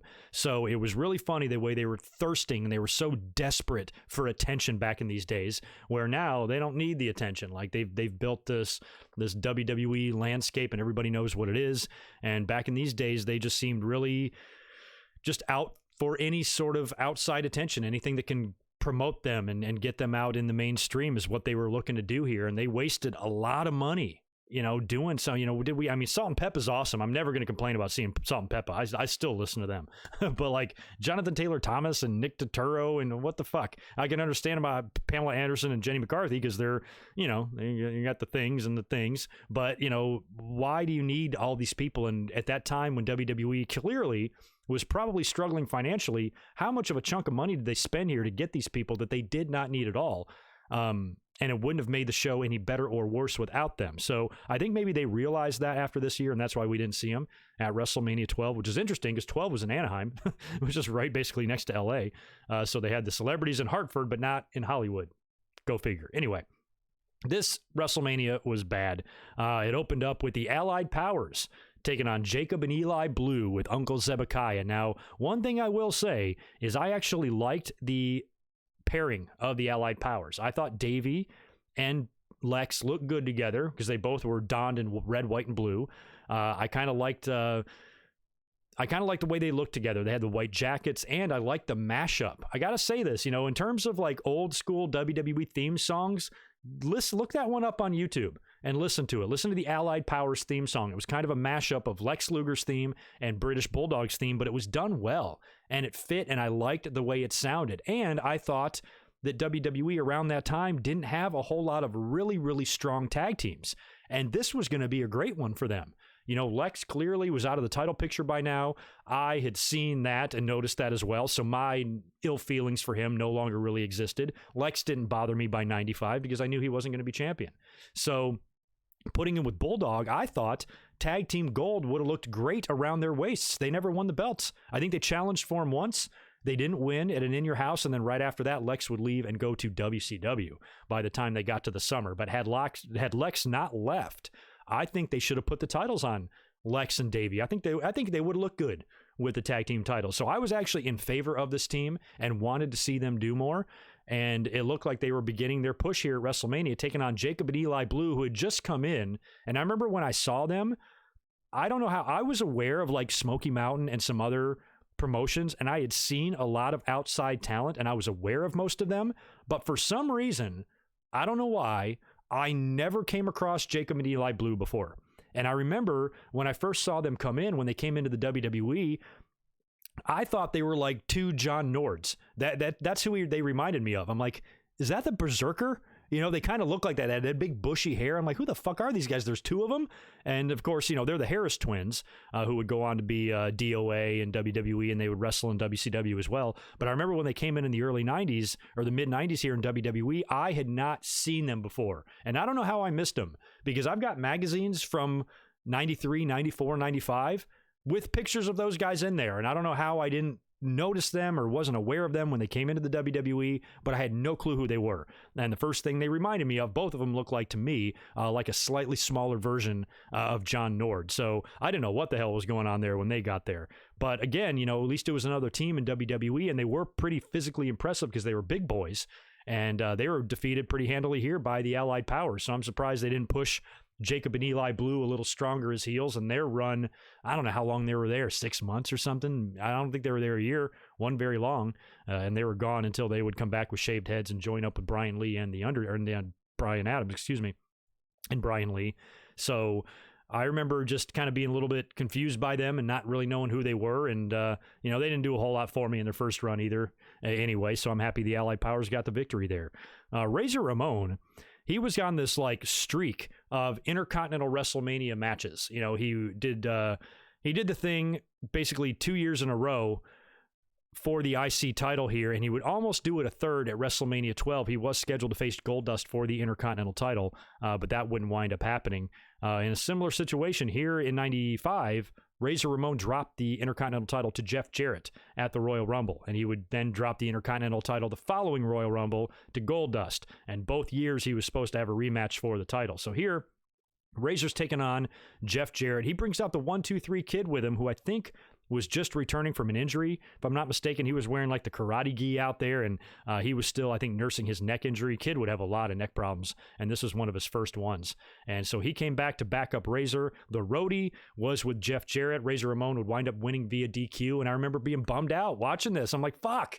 I was a Razor fan. I didn't really like Jeff Jarrett. So I thought they were going to have Jarrett win the belt and then drop it back to Razor. But Razor won the match, but he didn't win the title back, and I remember being like bummed out. I would go on to be happy because Sean would take it off Jeff at In Your House, but I was kind of really hoping and thought that they would crown Razor here as the Intercontinental Champion for the second year in a row, and they didn't. So that was a letdown. So just like one letdown after another. Another big letdown, The Undertaker's match. He hasn't wrestled since WrestleMania 9 against Giant Gonzalez. Here he is back at WrestleMania 11. WWE brought back in King Kong Bundy in like late 94. And I remember reading in multiple magazines, not only wrestling magazines, but the WWE magazine. I remember reading in Vic Venom's column, and Vic Venom was Vince Russo. And, excuse me, and he used to write these like insider columns in the WWF magazine. And I remember when Bundy was signed, he kind of spilled the beans on that a little bit. And I can't remember what happened. As We Are Pro Wrestling in here, you might be the only one that can remember something like this. So back in SummerSlam of 94, prior to Bret getting in the ring with Owen in the cage match, he's interviewed by Todd Pettengill prior to the match.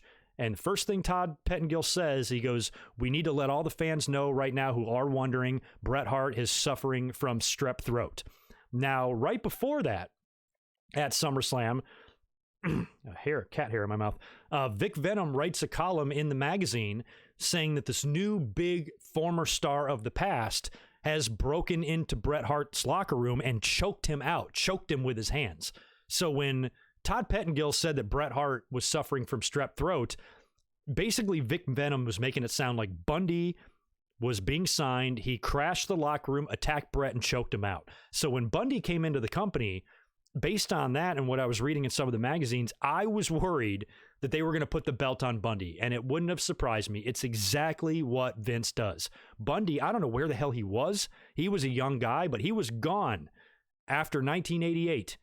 In late 87, he had those matches on Saturday night's main events with Hogan. Two of my favorite Saturday night's main event matches ever. One of the ones was where Andre choked Hogan out. And after that, he was gone. He was nowhere to be found in the WrestleMania 4 tournament or anything like that. So he was gone in late 87, and he would not return here until 1995. 8 years he was gone.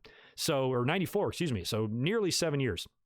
Bundy was out of the WWE. He's back now. Luckily, my fears did not come true. They did not put Bundy in title matches right away. I don't really think he got any title matches, but instead, Vince thought that he would be a perfect giant for The Undertaker to face, because back then, they didn't want Undertaker to be involved in the title situation because with his gimmick, it wouldn't, he didn't need the title, because what are you going to do if you put the belt on him? Who's going to take it off of him? Undertaker wasn't really losing matches regularly around that time. Maybe just dropping the casket match like the previous year to Yoko and shit. So I think WWE just never, they always try to keep Taker away from the title and try to give him these monsters to face at WrestleMania instead. And this is gotta be one of the worst. I mean, Taker just back to back here. WrestleMania 9, he missed WrestleMania 10, and then 11. Those two WrestleMania matches were horrible against Giant Gonzalez and now King Kong Bundy. And it was just a dumb match. Like, it was just not, it didn't feel like an attraction to me. I never once watching this thought that Bundy was going to win. I knew it was going to go to Taker the whole time. And the match, when you watch it back, it's shit. And on top of that, Bundy is too big for Taker to tombstone. So he had to win with a choke slam, and it just sucked. I could have thought of 100 better opponents for Taker at that time. He could have been doing so many other... Basically, this WrestleMania is the epitome of just poor utilization of talent. I would have mixed so many of these matches up and done so many more different things with them. And... I wouldn't be done being disappointed, because wait until we talk about what Bret does. We also had one of the brighter spots of this pay-per-view was Yokozuna returning to the company as Owen Hart's mystery partner. Now, Owen Hart had challenged the Smoking Guns for the tag team titles, and he was going to have a mystery partner. Now, there was a lot of speculation on who this partner was going to be. And I remember at the time thinking that it should probably be Jim Neidhart, but Neidhart was kind of gone. Neidhart came in 94, and he was with Owen in his heel run all the way up until like around Survivor Series. And then I don't even think he was in the Royal Rumble. I don't think. He might have been. But he was gone like early 95. So Jim got himself in trouble, as he tends to do. And he had to leave the company or got fired from the company or whatever. So that kind of left Owen without a different partner choice. So I don't know what the original plan was other than Neidhart. I just think it was probably supposed to be Neidhart. Now, there is an interesting rumor about this match as well. Another guy considered for Owen Hart's partner was none other than Chris Benoit. Chris Benoit was working some tryouts around this time for WWE when he was trying to decide to sign with WWE or WCW. And he worked a couple of house shows. He was managed by DiBiase. He's got the Hart family connection because he trained there in Calgary, and wrestling fans were starting to know who he was. I knew who he was from ECW. As a matter of fact, around this time, he was probably like tag team champions or something in ECW with Malenko. So he was already there, and you knew he was going to sign with one of the big companies. His name was talked about a lot in the dirt sheets and the magazines around that time. And, looking back, that would have been really crazy to see. I think they would have made a great tag team. Chris Benoit and Owen Hart, holy shit. So the fact that Benoit was considered for that is pretty interesting. And incidentally, those of you who might have seen it, the Vice documentary has released part 1 of the Benoit documentary. The Vice channel has released part 1 of the Benoit documentary, and it is rough to watch. I watched it a couple of days ago. Part 2 is coming out on Tuesday, according to them, but I actually got an early link to that. I stumbled across a link last night, and I watched it. The link is now dead. It no longer works. If it did, I would share it with you. But I actually have seen part 2, and it gets worse. It gets a lot worse. And I remember, I put on Twitter the other night when I watched part 1, how rough it was. So I kind of got an early screening of part 2. There's probably a few people who have seen it, and it comes out Tuesday, and buckle up. But anyway, Yokozuna turns out to be the partner of Owen Hart, and he was somebody that was in my mind. I remember trying to think and trying to guess who his partner was going to be, and my 2 guesses were Neidhart or Yoko. So Yoko comes back. He had already been sent off to lose some weight, and he came back bigger. I mean, he was so big. He came back around 600 pounds. At this point, I'll never forget the finish. They do this kind of like wide shot of Yoko doing the bonsai drop on one of the guns. It might have been Bart. And you just hear Lawler. He's like, look at that sight. I mean, it's just this wide, like double wide trailer just crashing down on this guy and his just gigantic ass in the shot of the camera there. Really good stuff. And I was happy for Owen. Owen is finally a champion. It's his first piece of gold in WWE after being robbed so many times by his stinky brother Bret Hart and costing him the title at the Royal Rumble 94. Owen finally is a champion in WWE, and I remember liking that. I thought they were a good fit. Yoko had attacked Owen in the past, when he was feuding with Bret and stuff, but to see them together, and I thought he made a perfect partner for Yoko. I mean, or for Owen. Not as good as Davey, but pretty good partner for Owen. I was really happy for him. So that was probably the lone bright spot in the entire on the entire pay-per-view, because the rest was just real bad. We had Bret Hart. Man, you talk about a tale of two WrestleManias here. Bret Hart is hoisted on the shoulders of all of his peers, closing out WrestleMania, winning the world title at WrestleMania 10. And here he is in a submission match with Bob Backlund. Now, Backlund had taken the belt off of Bret at the Survivor Series when Helen threw in the towel. And Roddy Piper is back again, reffing a Bret match for the second year in a row here. And this match just wasn't good. You know, and submission matches, I mean, Backlund is a great talent, and so is Bret, but these two, you know, they didn't have the chemistry for this. And 2 years later, Bret would be in another submission match, ironically, and that one would turn out to be one of the greatest, and some would consider it the greatest WrestleMania match of all time. And it was pretty much the exact same rules as this one, but this one just came off so bad. Backlund didn't even submit. You know, Piper's got the mic, you know, and that's one thing they didn't have at WrestleMania 13. There was no microphone sticking it in the guy's face. You just had Ken Shamrock out there, you know, asking them if they give up or not, which I think is much more authentic, instead of Piper going, "What do you say? What do you say?" just screaming in everybody's face. And then in the end, Bret locks in Backlund's chicken wing to beat him with his own move, and Backlund still doesn't say "I quit." Piper just says, "What do you say?" And Backlund goes, "Yeah, yeah." And then Piper rings the bell, and that's it. Oh my God. And I felt like it was a repeat of 93. I'm like, we're right back to the shit with Bret. You've got him on top. You take the belt off of him for some reason, and then you start just feuding him with meaningless people like they did in 93 with Lawler. Even though the Lawler feud was pretty good, I wanted more for Bret in 93. So here I was in the same situation. I'm like, okay, great. Bret beat Backlund. We knew he would blow off that whole angle that got started in mid to late 94 there with their matches that led to Backlund's heel turn that led to the Survivor Series match. So that issue needed to be blown off, and I'm fine with a submission match and everything, but you could have done that shit on TV, man, and given Bret something else to do at WrestleMania. To me, that was just another flat match that didn't need to be there and that I almost forget about until I go back and watch some of these things. Shawn and Diesel would wrestle for the title. This would not be the main event. Now, Shawn and Diesel had finally had their falling out. They teased months and months of dissension. So you knew the two of them in 1994 were going to split. They finally officially split at Survivor Series, and then a couple of nights later, that's when Diesel beat Backlund for the title in like 10 seconds in Madison Square Garden, and he's now the new guy. Vince is, you know, just got a hard on for these, you know, big giant guys. And once again, Bret is taking a back seat for somebody that Vince likes the look of. You know, it's not really like that he liked Hogan and Diesel in the ring. He just liked the way they looked. He's their champion. He's their beautiful, glistening champion, much like Roman Reigns is now. So he had the shiny new toy that he wanted to play with, and everybody was taking a backseat to him. Now, I like Kevin Nash. Kevin Nash is one of my all-time favorites, but still at this time, I understand the criticism that maybe he wasn't the best champion, you know, at the time, because he was really just shoved right into that based on his size and how big he was. I thought Nash looked good with the belt. I think the Winged Eagle belt, as you see it here, looks really good over his shoulder. He had a great run as a year-long champion there, but he didn't have a ton of challengers. You know, a lot of these matches were, you know, ones that you thought he would win anyway. And so here he's got this match against his best bud, Shawn Michaels, who he recently had a falling out with. Shawn has now recruited Sid, who's come back into the company, in another really memorable Raw that I'll never forget. Shawn Michaels is on the King's Court. He had been teasing for weeks that he was looking for a bodyguard, and Sid was not on my radar either. Now, Sid was working in with Lawler. In Lawler, what was the name of the freaking promotion? Why can't I think of it? Sid was working with Lawler in Memphis for his titles, I believe. They were having like title matches all the time there between Jerry Lawler and Sid. And this was happening. As a matter of fact, Sid was, it's not Smoky Mountain. Why the fuck can I not think of it? What is wrong with me? I used to live and breathe these times. Help me out here. Not Smoky Mountain, but shit.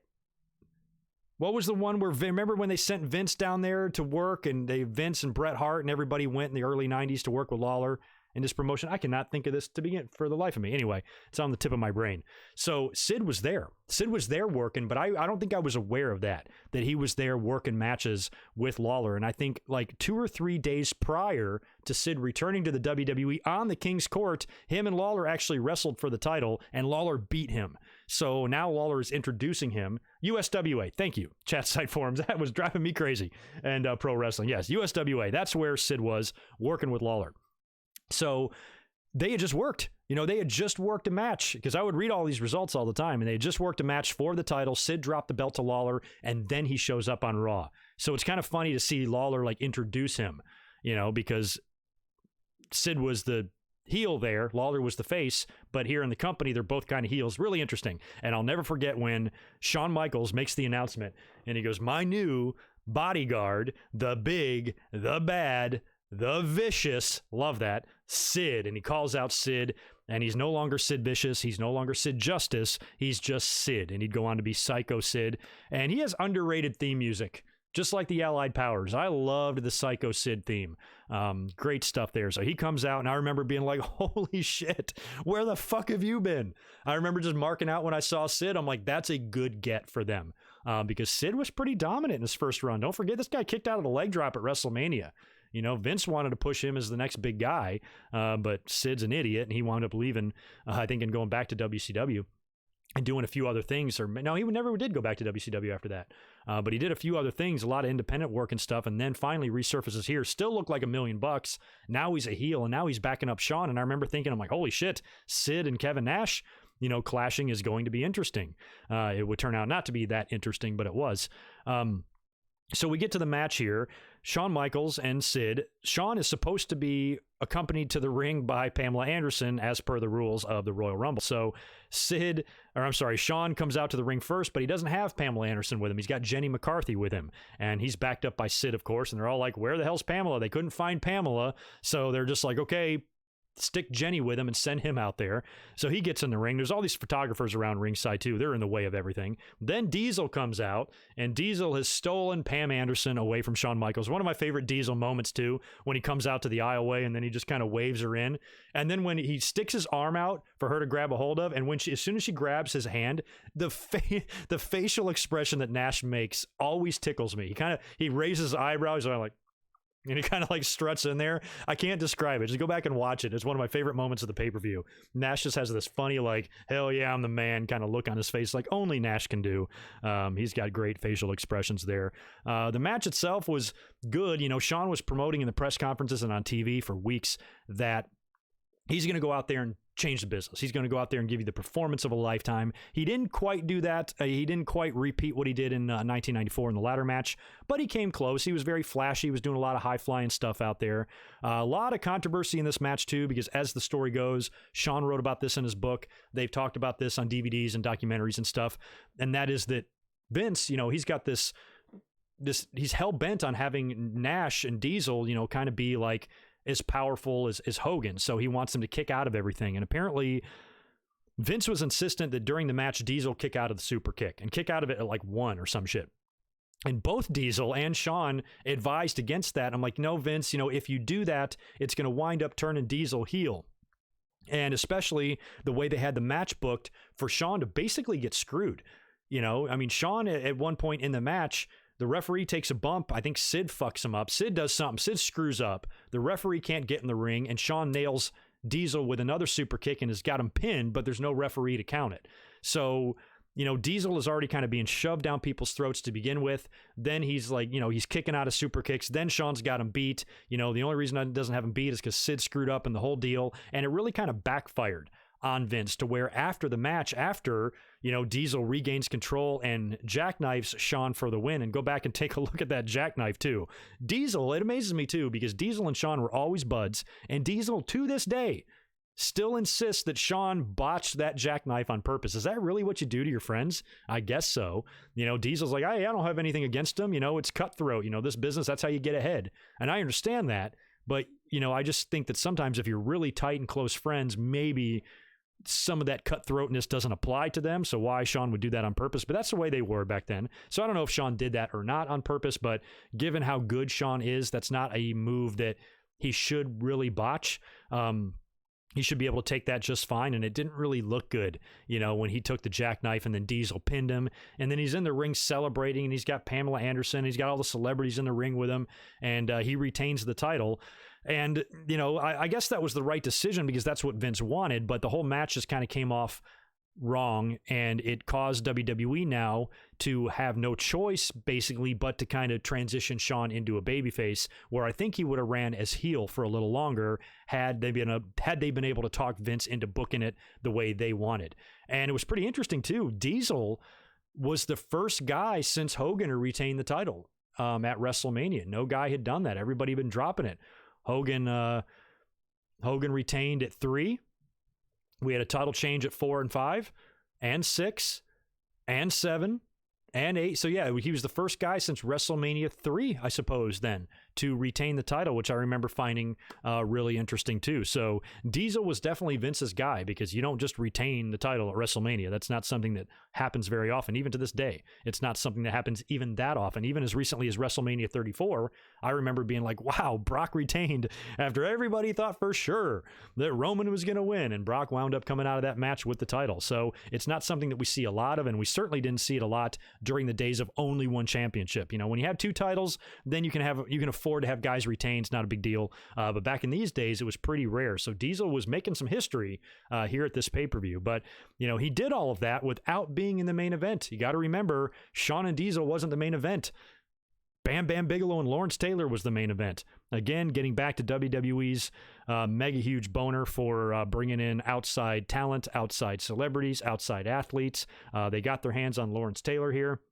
Set the whole thing up back at the Royal Rumble, where he got shoved by Bam Bam Bigelow when he was in the audience, and then he challenged him on TV, or Bigelow challenged him, and then it took a while, and LT had his lawyers on TV speaking for him, and eventually the challenge was accepted, and it was set WrestleMania, Bam Bam Bigelow versus LT. Now, Bam Bam Bigelow was in the $1 Million Corporation, so it was basically going to be like the $1 Million Corporation versus the NFL guys, and Lawrence Taylor was backed up by a lot of guys. So backing him up, you had Reggie White, who's a pretty big name and went on to pass away very sadly, but a Hall of Famer. Detroit Lion, Chris Spielman. You had Ken Norton Jr., Steve McMichael, and maybe a couple of other guys as well. And what's interesting about Steve McMichael is that Steve McMichael would jump to WCW. He would go there and be on the inaugural Nitro, correct? As a ring announcer, not a ring announcer, but a commentator on WCW. And then he would get in the ring and join the Four Horsemen and everything. But a lot of people forget that he was actually in WWE for a little while, just a short time during the build of this. And 1 week on TV, I know he did commentary on Raw, because I remember him brawling with Godfather on the outside of the ring. And that was my first kind of introduction to Steve McMichael. So even though Steve McMichael would go on to be a big voice on Nitro during that first year, he also had a little stint in WWE that a lot of people forget about. And, you know, props to both guys here. You know, both guys deserve a ton of credit. LT deserves a ton of credit for being a guy who's never wrestled a match before and was actually kind of carrying himself well. I always laugh when I look at the attire that Lawrence Taylor is wearing. He looks ridiculous. You know, he's got this, everything, WWE's just got to plaster their shit all over everything. And they've got him dressed up in this kind of football jersey thing, but it's got their WWF logo all over it. And he's out there wrestling in that. And he probably was hot as hell, which probably contributed to him being so blown up after the match. If you notice, after the match, he's just like, his NFL buddies have to hold him up. You know, he can barely even fucking stand.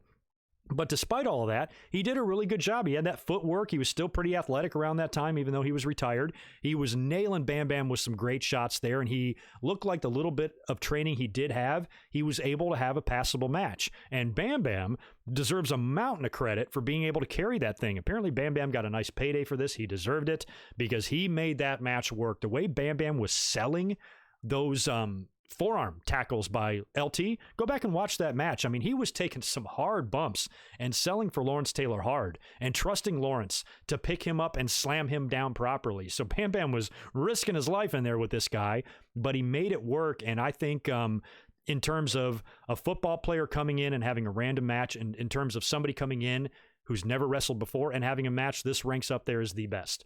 And Bam Bam has a lot to do with that. So he deserves a ton of credit. Rest in peace, Bam Bam Bigelow, man. I'm waiting for his Hall of Fame induction. He deserves it based on this match alone.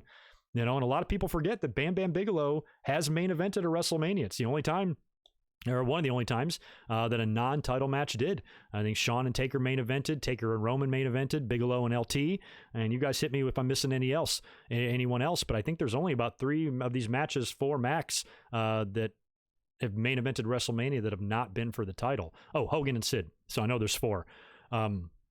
So props to both guys. I mean, LT could have been worse. You know, I remember all the publicity it was getting on Sports Center and everything, and just how, like I said, just how thirsty WWE was for that attention. And then, you know, you fast forward 3 years later, they'd have Mike Tyson getting involved here, and, you know, it was even crazier. But back in these days, you know, that's what they did. They were so into having that outside publicity, no matter what it was, no matter how small the form of entertainment that they are crossing over with was, they would just plug the hell out of it and just hammer it into your brain. And Vince was a big part of that, because Vince was always on commentary reminding you 100,000 times in one show that The Undertaker was on Regis and Kathy Lee. I'm like, okay, we get it, Vince. Regis and Kathy Lee, for fuck's sake.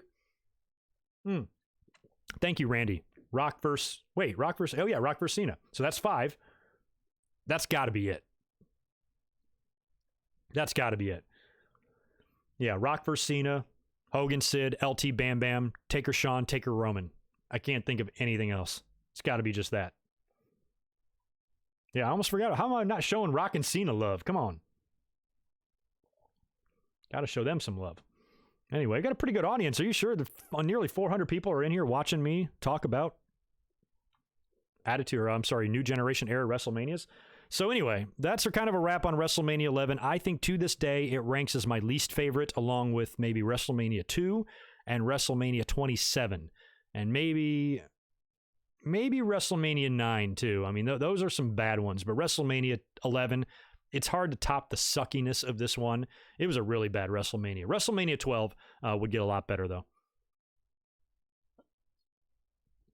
Thank you. Boy, you guys are coming up with all of them. Okay, so now we got 6. The very first ever WrestleMania. Duh, Greg. I'm forgetting that one, too. Yeah, so that's about 6 times. So 6 out of 36 now. And hell, this year might count. If one of these 2 nights they do Edge and Orton, you can add them to the list. I don't know if that really counts, though. If Randy Orton and Edge main event the Saturday show, can they say that they main evented WrestleMania? I say yes. So that's going to have an asterisk by it, but I think that should count if it does.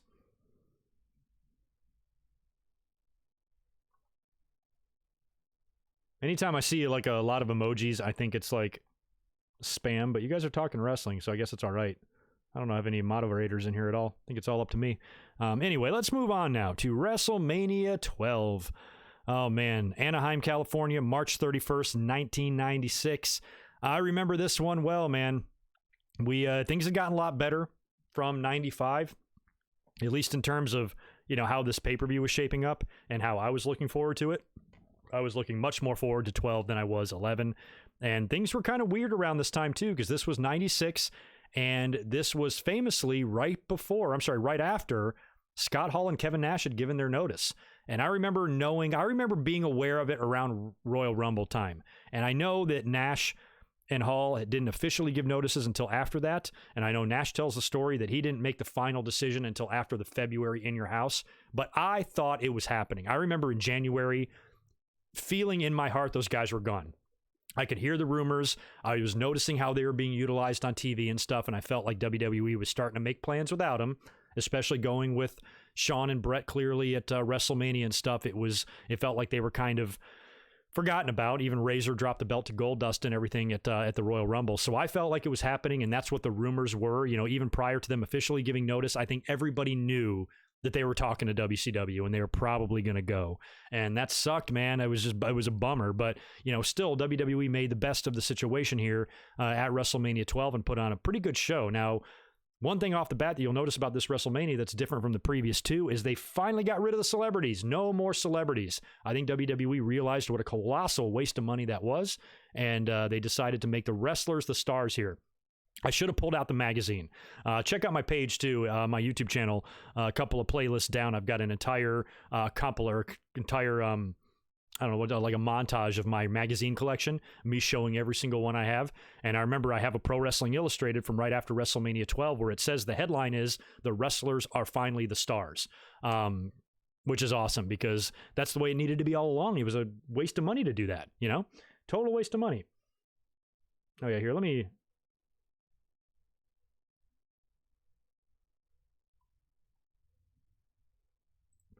All right, I'm gonna have to let me just do some cleanup here.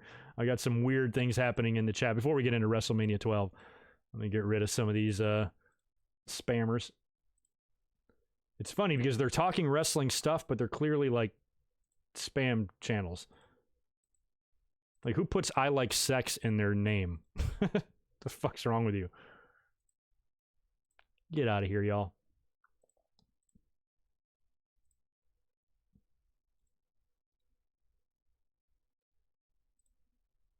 Sorry, just doing a little bit of cleanup. How Wheezy, where are you? I need some help. Actually, I owe How Wheezy a DM, now that I think about it. All right, I might have knocked out a few of those. Hopefully they won't come back. And we can start getting into WrestleMania 12. All right, there. I blocked about 5 of them. That ought to do it. Anyway, getting back to WrestleMania 12 about the no celebrities thing, I thought that was a really big positive and going in the right direction as far as WrestleMania goes. So I remember with Hall and Nash, you know, on their way out of the company, I knew they were probably going to be losing matches if they were on the card, and that kind of sucked. So that disappointed me, but still, I felt much better about this WrestleMania than I did WrestleMania 11. Now, an interesting rumor was floating around this time. I don't recall reading this in the Observer, but I definitely remember several times hearing this in hotlines. And the rumor at the time was that Bobby the Brain Heenan was going to be coming back to the WWE. And I remember praying for that. And I'm not a religious person, but I was praying that Bobby Heenan would come back to the WWE because I'm like, oh, I missed him so much. And one of the biggest reasons, I'm not even sure what his contract situation was with WCW at the time. I just remember the number one reason why the rumor started was because if you notice back on Nitro, when they would trash the WWE, or when they would give away the results of Raw, or when they would say anything negative about the company at all, Bobby Heenan was dead silent. You know, he might chime in with a, "There's nothing like WCW action," or something like that, but he would not participate at all in the trashing of WWE. Anytime they wanted to insult Vince or the company or give away the results, he sat there and didn't say a word. So a lot of people, I think, thought that he might be kind of disgusted with that behavior and he might want to go back to WWE, and maybe he's contacted them to come in. And the rumor was that he was going to be on commentary for WrestleMania 12. That was a real rumor. And I remember getting really excited and not knowing if that was going to, because there's no way to go online and know and go on a website and say, oh, Bobby Heenan has been spotted backstage at WrestleMania. You have no way of knowing that. So I remember watching this pay-per-view, ordering it on pay-per-view. Daniel, I don't know if you're here in the chat. Did we watch this together or not? I can't remember. I think we did, although we might not have. I can't remember. No, maybe not. But I remember watching this at home. And when the show went on the air, I couldn't wait to see Bobby Heenan. And when he wasn't there, I was like, shit, it wasn't true. And then I was still holding out hope that it would be true. You know, maybe he's not coming in yet. Maybe he'll be here by King of the Ring or something like that. And he never came in again until WWE bought WCW and he showed up at WrestleMania 17. But the big rumor was that Bobby was heading back to the company because, you know, he wasn't going to participate in that bullshit that they were doing to WWE. And that would have been so cool if he would have been at WrestleMania 12. Some interesting matches here. We had the culmination of the tag team title tournament to crown new tag team champions because the Smoking Guns had to forfeit the title when they were champions. Billy Gunn got that neck injury and he was out for some time, so they had to forfeit the belts. They did a big long tournament, including some, you know, the tag team division sucked back in 96, but they still had teams like Savio and Razor teamed up together, and Owen and the Bulldog teamed up in this tournament, but they lost to the Godwins. The finals saw the Body Donnas taking on the Godwins in the finals, and they would wind up winning the title. So that was all done on the pre-show, on the free-for-all, on the preview channel. I remember this. I still have the original recording. So if you remember, those of you who are old enough to remember how you used to have to see what was on TV, you couldn't just hit a button on your remote and it takes you to the guide and you can DVR shit. You had to go to a channel that had like a slow crawl of all of the channels in a row and what's playing at what time. And that was like a TV guide on TV. And to us, that was still pretty high tech, because before then you had to buy the TV guides at the newsstand and thumb through them, or the cable guides or whatever, and read up, monthly on what shows come on at what time. So the fact that you could turn on a channel, and sometimes you have to sit there and wait for 2 or 3 minutes for it to slowly scroll up to your channel to see what the fuck time something started. My God, things are different. Be happy you live in the times you are in, kids. But I remember when they struck the deal to start running the free-for-all, and that would run on the preview channel. I think it would also run on the pay-per-view channel, because I remember I could watch this in full screen if I wanted to. So if you bought the pay-per-view, you could watch it in full screen, or you could go to the preview channel and watch it for free in the corner there. So those are fun times, and I have a lot of those. I should dig up some of that footage and maybe share it on Twitter or something of some of those preview channel stuff. But the Godwins won that whole thing on the kickoff show there on the free-for-all is what it used to be called. And it was interesting too. The free-for-all, was it the free-for-all or was it the hotline? I think it was I thought it was the free-for-all. I guess it's not. I think it was the WWF hotline when they would run commercials for the hotline in like 96. And Jim Ross would be like, call 1-900 and WWF or whatever the hell it was. The song, the music that they played in the background was Lex Luger's theme song in WCW. So it must have been some stock music that everybody had the rights to. It was kind of funny to hear that song being played on 2 wrestling shows. I don't know why that came to me. But anyway, all that shit went down on the free-for-all, and the Body Donnas won the tag team titles. Show opened up with Camp Cornette taking on Ahmed Johnson, Jake the Snake Roberts, and Yokozuna. Now, Vader had just come into the company. He had a big showing in the Royal Rumble, but he needed surgery, so he attacked Gorilla Monsoon on Raw to write him off of TV for a few weeks. He's back now, teaming up with Owen and the Bulldog, taking on a now babyface Yokozuna, Ahmed Johnson, and Jake the Snake Roberts. Now, Camp Cornette would win this match, and it was kind of fun to see, Yoko and Vader mix it up, but there really wasn't much to this match. Probably the most amazing thing about this match was the first time I can ever recall Mr. Fuji being a babyface. He's out there with an American flag, waving it in the corner of Yokozuna, so that was good. So Camp Cornette won that big 6-man tag to open up the match there, or open up the show there. I don't have too many memories of that angle and that feud other than Yoko was just getting really, really overweight. He always was overweight, but now he was getting dangerously and life-threateningly overweight. And I think had he been in a little bit better shape, like a 1994 Yokozuna or a 1993 Yokozuna would have been amazing in the ring with Vader. I mean, that would have been good, a 93 Vader even, because Vader in 96 wasn't who he was in 93. So I think if you got a 93 and a Vader and Yoko, that would have been a fun feud. But 3 years later, especially in Yoko's case, he was, I think, too far gone, and it would get a lot worse for him. And he would make one more appearance. He would make some appearances throughout the year. He wrestled Steve Austin on the pre-show at SummerSlam, and he was on one of the teams at Survivor Series, and he was so big. And then after that, we didn't see him again, and I think he died in the year 2000, maybe something like that. So, yeah, he was really spiraling out of control by that point. We also had the famous Roddy Piper and Goldust backlot brawl. Now, this whole thing was supposed to be Razor Ramon and Goldust. This was supposed to be a rematch for the Intercontinental title, much like they did the year before with Jeff Jarrett and the Intercontinental title in 1995. But because Razor had given his notice, WWE kind of fucked with him a little bit, and they decided to pull him from the match, and then they suspended him. I think he got popped. I think he pissed dirty for a wellness test or something, and I remember on TV, they had suspended him, but he'd already taped a bunch of matches for the tag team tournament. And I remember when he was coming out with Savio for one of the tournament matches, Vince, because they would voice they would do the announcing live from the office.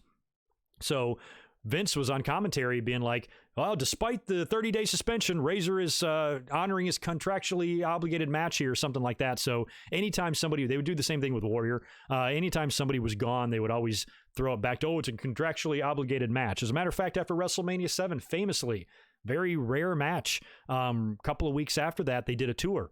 And Randy Savage, after being retired by the Ultimate Warrior and after turning babyface and reuniting with Elizabeth, actually had a match with Elizabeth on his side as a babyface right after the retirement. So, and they cited the contract was already signed prior to the Warrior match, so he had no choice but to work the match, which is stupid. They always go back to that. So I found that as a little interesting tidbit there. But it was supposed to be Razor. So now he's out. Piper's in. they basically try to hotshot this angle on TV on Raw between the two of them to pick up where Razor and Goldust left off, because the original match planned for Razor and Goldust was some sort of, I think it was a Miami street fight is what it was. Some sort of a street fight that it was going to be very similar looking to the Backlot Brawl. So they basically just, took Razor out, plugged in Piper, and essentially did the same thing. And now what's interesting about this match, you go back and watch this Backlot Brawl, they're in the back there. Piper's got the leather jacket and the baseball bat, and Goldust pulls up in the gold Cadillac, and he bashes out the window. Piper gets run over by the car. He's nailing Dustin with some real right hands right to his face. Piper, I think, breaks his hand. A lot of good bumps here, ramming Goldust into the dumpster and all sorts of shit. This was actually filmed 2 or 3 weeks, I think, before WrestleMania. So they filmed this way, way, way in advance. And they would do the thing where after they've been fighting for a while, Goldust would jump in the Cadillac and drive away, and then Piper would steal a Bronco. He comes upon this Bronco that's got blood on the door handle, which is just amazing. Opens up the Bronco and then peels away, and then they cut to the OJ footage, which I can't tell if WWE was trying to be serious or funny here, or maybe a little bit of both. Vince was kind of poking fun at it on commentary. Well, this footage looks awfully familiar, but the fact that they did that is so weird. Could you imagine them doing that now? Now they'd have their own production for this. Now they'd have their own helicopter, and they'd close off their own freeways and do their own high-speed chase. They wouldn't need to steal footage from anyone else. They'd have the money to do this on their own. But it was a really funny kind of nod to the OJ trial there, I guess, which had just wrapped up the previous year. I think OJ was found innocent in 95. I remember watching that verdict too, sitting at home being like, holy shit. So the fact that they did the Bronco thing was kind of fun, I suppose. And then they drove off, and then they continued on with the show with WrestleMania. So they didn't get a resolution there. Those guys would come out later on, but they did tape that way, way back prior to the show. Next up was Stone Cold Steve Austin taking on Savio Vega. They kind of had a little feud going on here, and that would continue a couple of months later when Ted DiBiase would leave the company. He would leave, and they would do the Caribbean strap match at the Beware of Dog that got so effed up with the bad weather, and then they had to do a second one. WWE just had some horrible luck back in these days. But this was back still when Austin was just transformed into Stone Cold. I think they had only been calling him Stone Cold Steve Austin for a couple of weeks by this point. He had finally done away with the ringmaster. He didn't like it. He convinced them to let them change his name. So he's now Stone Cold Steve Austin, still has the $1 Million Man with him, still has the $1 Million belt with him, and winds up beating Savio by hitting him over the head with the belt when the referee, I think, had taken a bump or something, and wound up winning the match. And you look here, here Austin is in a mid-card feud that pretty much means nothing, kind of lost in the shuffle. You fast forward 1 year later, compare Austin's 2 WrestleMania matches. Some people don't even remember that Austin wrestled at WrestleMania 12 because it's kind of a forgotten match.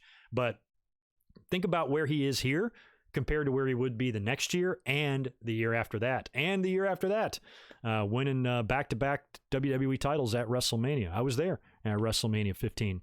So yeah, this was kind of right before Austin got on the map. He would then lose to Savio in that strap match.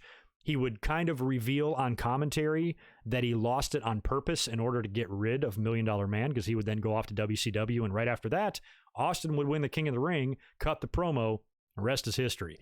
So yeah, this was right before it happened. Right before Austin 316 says, I just whipped your ass.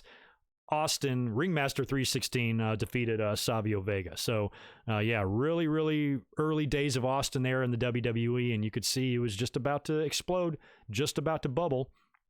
Our favorite resident lunatic made his return to the company after, I don't know how many year absence, 4-year absence, I think.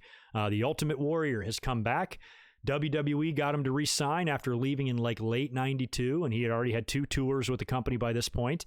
And there was still some bad blood there. And word on the street, you remember when Warrior went into the Hall of Fame? Linda McMahon was the one that inducted him into the Hall of Fame. And when that happened, we were like, that's weird. Why Linda McMahon? And apparently they were homies. Like, they got along. And Linda really helped kind of bridge the gap there and create that initial contact there to kind of, liaison, between him and Vince and try to patch up their differences. And I think she was really instrumental in him coming back here in 1996. And I'll never forget the Raw. Again, I just wish I could get surprised like this now. Since I've been talking about these 3 WrestleManias, I've mentioned 3 or 4 situations like this. Here I am sitting at home, night after the Royal Rumble. Now, I remember I had just moved into a new apartment, and I didn't have pay-per-view capabilities at that apartment for the Royal Rumble. So I got it for WrestleMania, but not for the Royal Rumble. So I asked my parents if I could come over to the house and order the Royal Rumble. And they're like, yeah, sure, as long as you pay us. So I ordered the Royal Rumble. I gave them the money. I remember they even went to bed, and I'm just like in the house by myself watching the Royal Rumble. So I remember watching the Rumble there. The next night, I'm home in my apartment watching Raw, and they're opening up Raw, and Vince is doing some like, hey, recap of what happened last night at the Royal Rumble. And the final thing he says, and what about the Ultimate Warrior? And they show a clip of Warrior shaking the ropes. I'm like, Ultimate Warrior? I thought they screwed something up. I'm like, what do you mean the Ultimate Warrior? I'm like, holy crap. If they re-signed the Warrior, to me, that was a big deal. You know, he was somebody that I thought for sure, if it was going to come back, was going to go to WCW. That's where all the money was. WCW even tried to make a fake Ultimate Warrior in 1995 with the Renegade. They tried to tease you that he was coming in. So I thought for sure that since everybody else from the 80s was down there, Hogan and Savage and Duggan and all those guys, and Piper would be on his way there too, I thought that's where Warrior would land. So the fact that they got the Warrior back, to me, was a huge deal. And then I remember on TV, leading up to WrestleMania 12, they would show clips of the Warrior beating Hogan, of course, at WrestleMania 6, beating Savage at WrestleMania 7. They were really focused on those 2 matches. Vince was calling him the superhero icon, as if he was bigger than Hogan. They basically tried to make it sound that Warrior was better than Hogan and Savage, when of the 3, he was the 3rd worst. You know, Savage was the best, and Hogan in the ring was better than the Warrior. I will say that. I was never a big fan of Hulk Hogan in the ring, but, you know, when you watch some of his certain matches that he has, he can turn it on when he wants to. And he was real good in Japan. And Hogan I've seen him do some takedowns and some drop toe holds and shit. You know, Hogan, when he wanted to wrestle a little bit, he knew the basics, where I don't think Warrior knew dick. So he was the worst, but it was really funny to watch WWE, and Vince especially, put him over as the greatest thing the WWE has ever had. And I was excited to see him back, but I also didn't know really where he fit in the scheme of things, since we're not in that era anymore of these big muscle-bound guys. Now you got guys like Shawn and Bret, where if either one of those guys were to wrestle the Warrior, what would that match look like? Bret and Shawn would wrestle circles around that motherfucker. So I didn't know where he was going to fit. I'm like, my God, I hope it's not a repeat of 93. I hope Warrior doesn't come out at the end of the Iron Man match and challenge the winner and win the belt and celebrate at the end of WrestleMania 12. That's actually something that was in my head. I thought, because I just couldn't stop thinking about WrestleMania 9. I'm like, you know, they've done this before.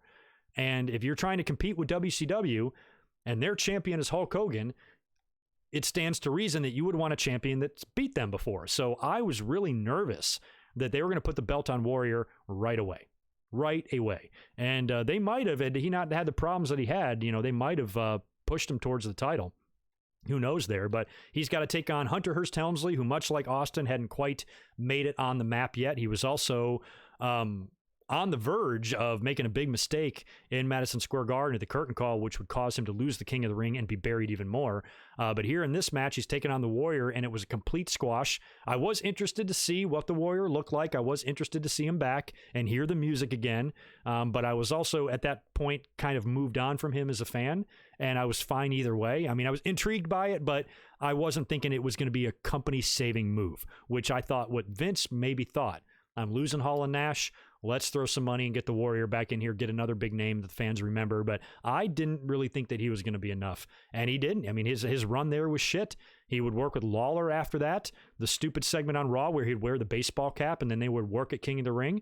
And then he would finish that he would show up in the main event of King of the Ring, helping out Shawn Michaels and Ahmed Johnson, and that would set up the big 6-man match at International Incident that he would miss. And I've told this story a million times too. I was at the show in Detroit. I was backstage in the Joe Louis Arena at a WWE house show when Warrior was supposed to be there, and he no-showed. That's when they replaced him with Sid. Sid showed up at the house show and beat Owen Hart, and then the very next night, or the very night after, I think it was a Saturday night, and then the Monday after that, they introduced Sid on Monday Night Raw as Warrior's replacement. But I knew about Sid prior to that because I saw him at the show. So really strange circumstances there with Warrior. The guy was just such a son of a bitch. I hate to speak ill of the dead, but you never hear a good story about him. Whether it be behind the scenes in business or just who he was as a person or his ego or his mentality. He was on a different planet than everybody else, and not many people liked him or liked working with him or wanted anything to do with him. So looking back, I'm almost glad that his run was as short as it was because, I think Warrior did more to harm the business than help it, to be honest. I mean, he had a couple of years there where he was just enormous and he was a huge star and everything, but you just hear these stories, man. I'm like, God, did anybody like him? Does anybody have anything good to say about this guy at all? And he's no longer with us, and his death spooked the hell out of me back in 2014. You guys remember, who've been listening to me that long? I was like, I thought it was like some sort of weird dream. It felt like something out of a movie. And given the fact that Warrior is so eccentric and all of that, the way he died, everything was running through my head. I'm like, is this what Warrior wanted? Did Warrior want to go into the Hall of Fame and be remembered? And then the next day he literally drops dead? Like, it's just so bizarre. But, now that he's been dead for a few years and everything, and you look back at who he was, he wasn't a good person. He really wasn't. But him coming back here and squashing Triple H the way he did was, again, typical. I'm not going to blame all of that on the Ultimate Warrior here. That's also Vince, who wants to do these type of things. But it wasn't going to do any favors for anybody. So Triple H, prior to even doing the curtain call, was already being shit on. And that's what's funny. WWE kind of rewrites history there with the curtain call. I've talked about this before too. When you hear Triple H talk in documentaries and stuff, he makes it sound like the curtain call caused him to get squashed by the Ultimate Warrior, that the curtain call caused him to lose the hog pen match to Henry Godwinn, when all that shit happened before the curtain call even did. The only thing that happened to Triple H was he lost the King of the Ring. And he might have had to do a couple of jobs on TV, which I think he did. But by the time you got to like September and October, he was Intercontinental Champion. Or November, maybe. He won the title by late in the year doing the deal with Mark Marrow and Mr. Perfect. So his punishment didn't even last that long. And he wound up with gold around his waist before the year was even over. So it wasn't even that bad, the curtain call. But I certainly didn't like what happened to him here. And given what a star Triple H went on to be, I'm sure it probably doesn't sit well with him that he's got to look back on this match and remember that he got crushed by Warrior in a matter of seconds, and Warrior completely no-sold the pedigree, which would go on to beat a lot of guys in the future in title matches, and Warrior made the move look like shit. So Warrior, rest in peace. We also, right after that match, is when we had Mark Marrow debut in the company. Right after the Warrior beat Triple H, Todd Pettengill is backstage, and he brings out a familiar face, Johnny B. Bad from WCW. Again, I remember seeing this I didn't know that Johnny B. Bad was leaving WCW. He had wrestled like the previous week. I remember watching him wrestle like in a TV title match on WCW Saturday Night. I don't remember who he wrestled. Might have been Luger. Somebody like that took the belt off of him. I don't think that's who he wrestled, though. I remember seeing him on WCW TV. I'd say a week, maybe 2 weeks at the most prior to WrestleMania. So for him to show up there at WrestleMania is like, oh, wow, Vince got somebody. Vince finally stole somebody from WCW. And they renamed him the Wild Man Mark Marrow. I've heard Jim Cornette tell the story that I heard Jim Cornette tell, what was I saying about Marrow? Jim Cornette would tell the story about,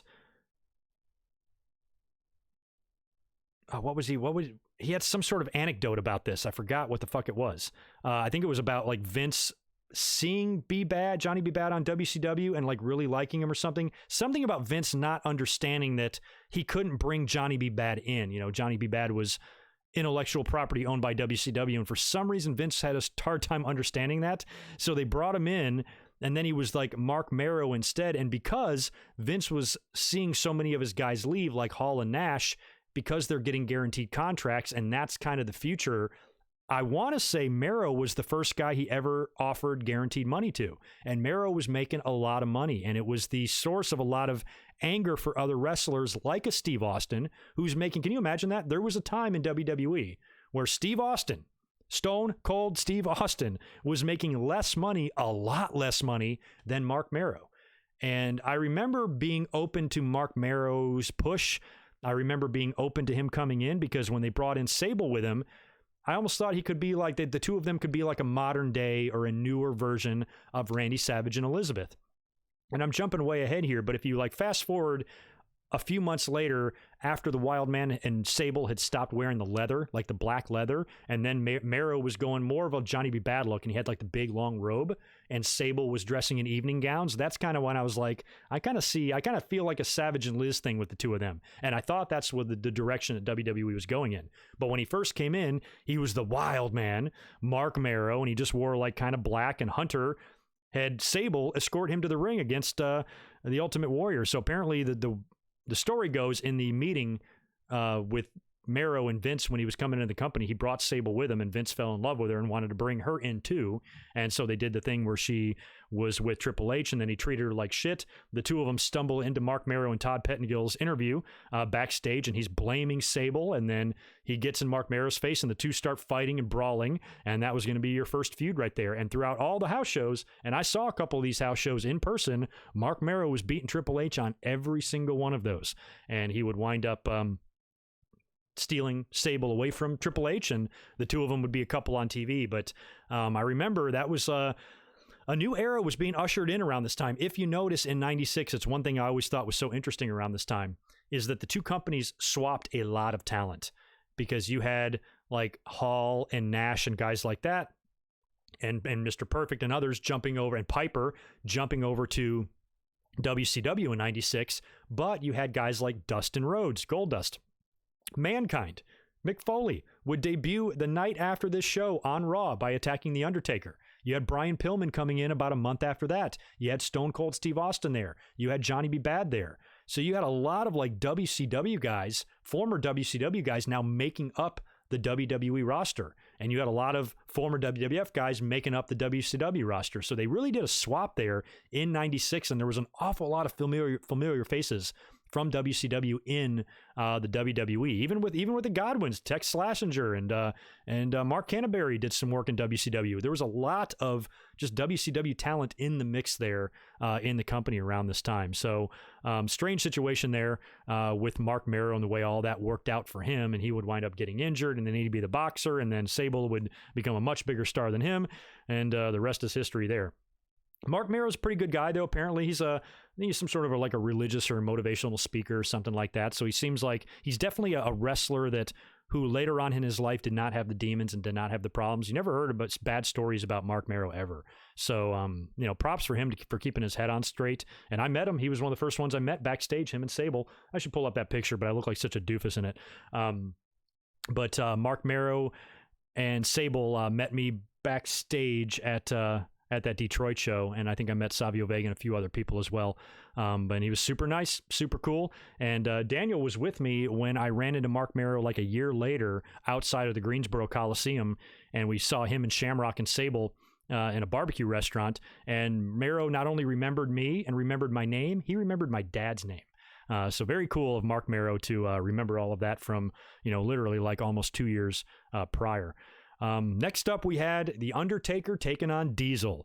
Another big giant for The Undertaker to face this year at WrestleMania, although this time, this was much better. This felt like more of a real opponent for The Undertaker. The Bundy and the Giant Gonzalez stuff was shit. However, here, too, the writing was on the wall. You knew Diesel's fate. You knew he was going. Word was out in the dirt sheets. He was heading to WCW. As a matter of fact, he was already on the front of magazines, like, saying that the first thing he should do is challenge the Giant when he gets there. So everybody knew that Diesel was heading off to WCW. So he had to do some jobs on the way out.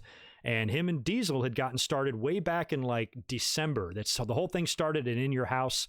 They had a stare down to close out the show because Undertaker was getting a title shot at the Royal Rumble. Diesel didn't like that and said, no, it's my shot. And then Diesel would come and cost the Undertaker the title against Bret Hart at the Royal Rumble. And then the Undertaker would cost Diesel the match against Bret in the cage at In Your House, sucking him down into the abyss, leading to the match at WrestleMania. They did some interesting things on TV.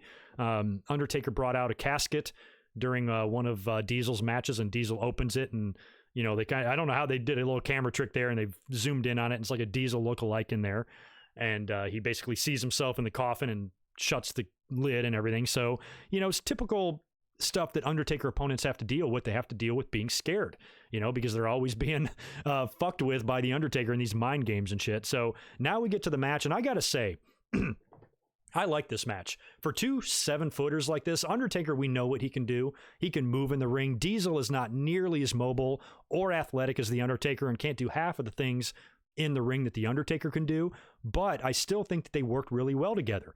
Diesel is still a powerhouse. Diesel, it wasn't like he was completely incapable. Diesel could do some things in there, and he was a lot better, I think, than, guys like Giant Gonzalez, and I think Kevin Nash was better than Sid, like in the ring. Sid was a little too stiff. And I mean, not stiff in his punches, but just stiff the way he kind of moved around.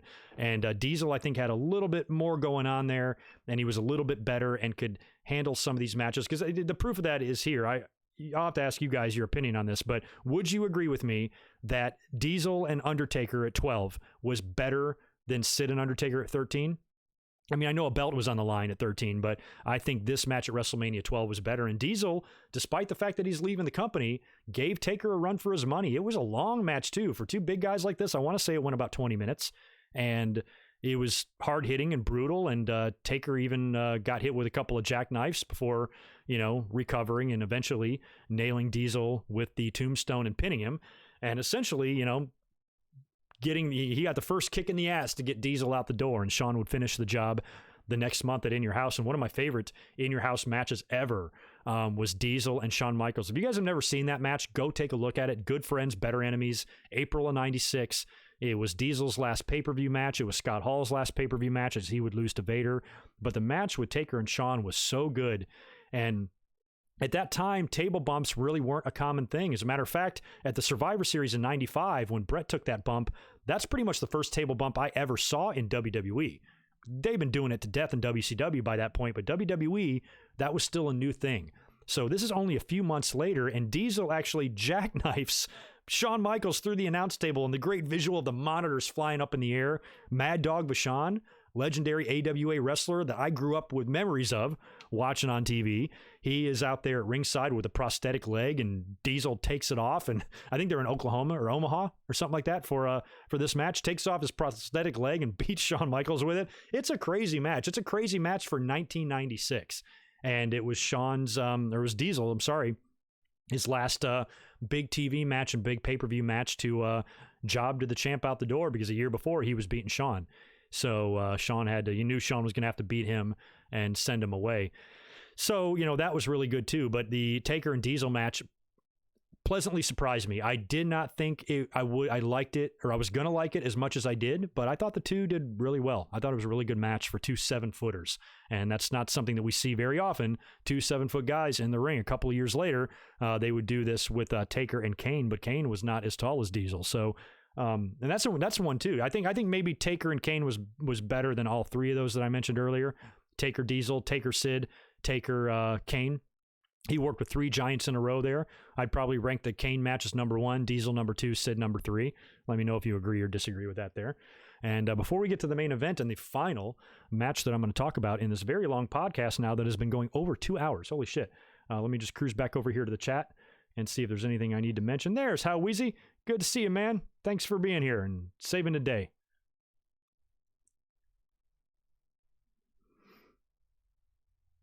Yeah, okay, so you guys agree with me on the Taker Diesel stuff. Better than Taker Sid, for sure.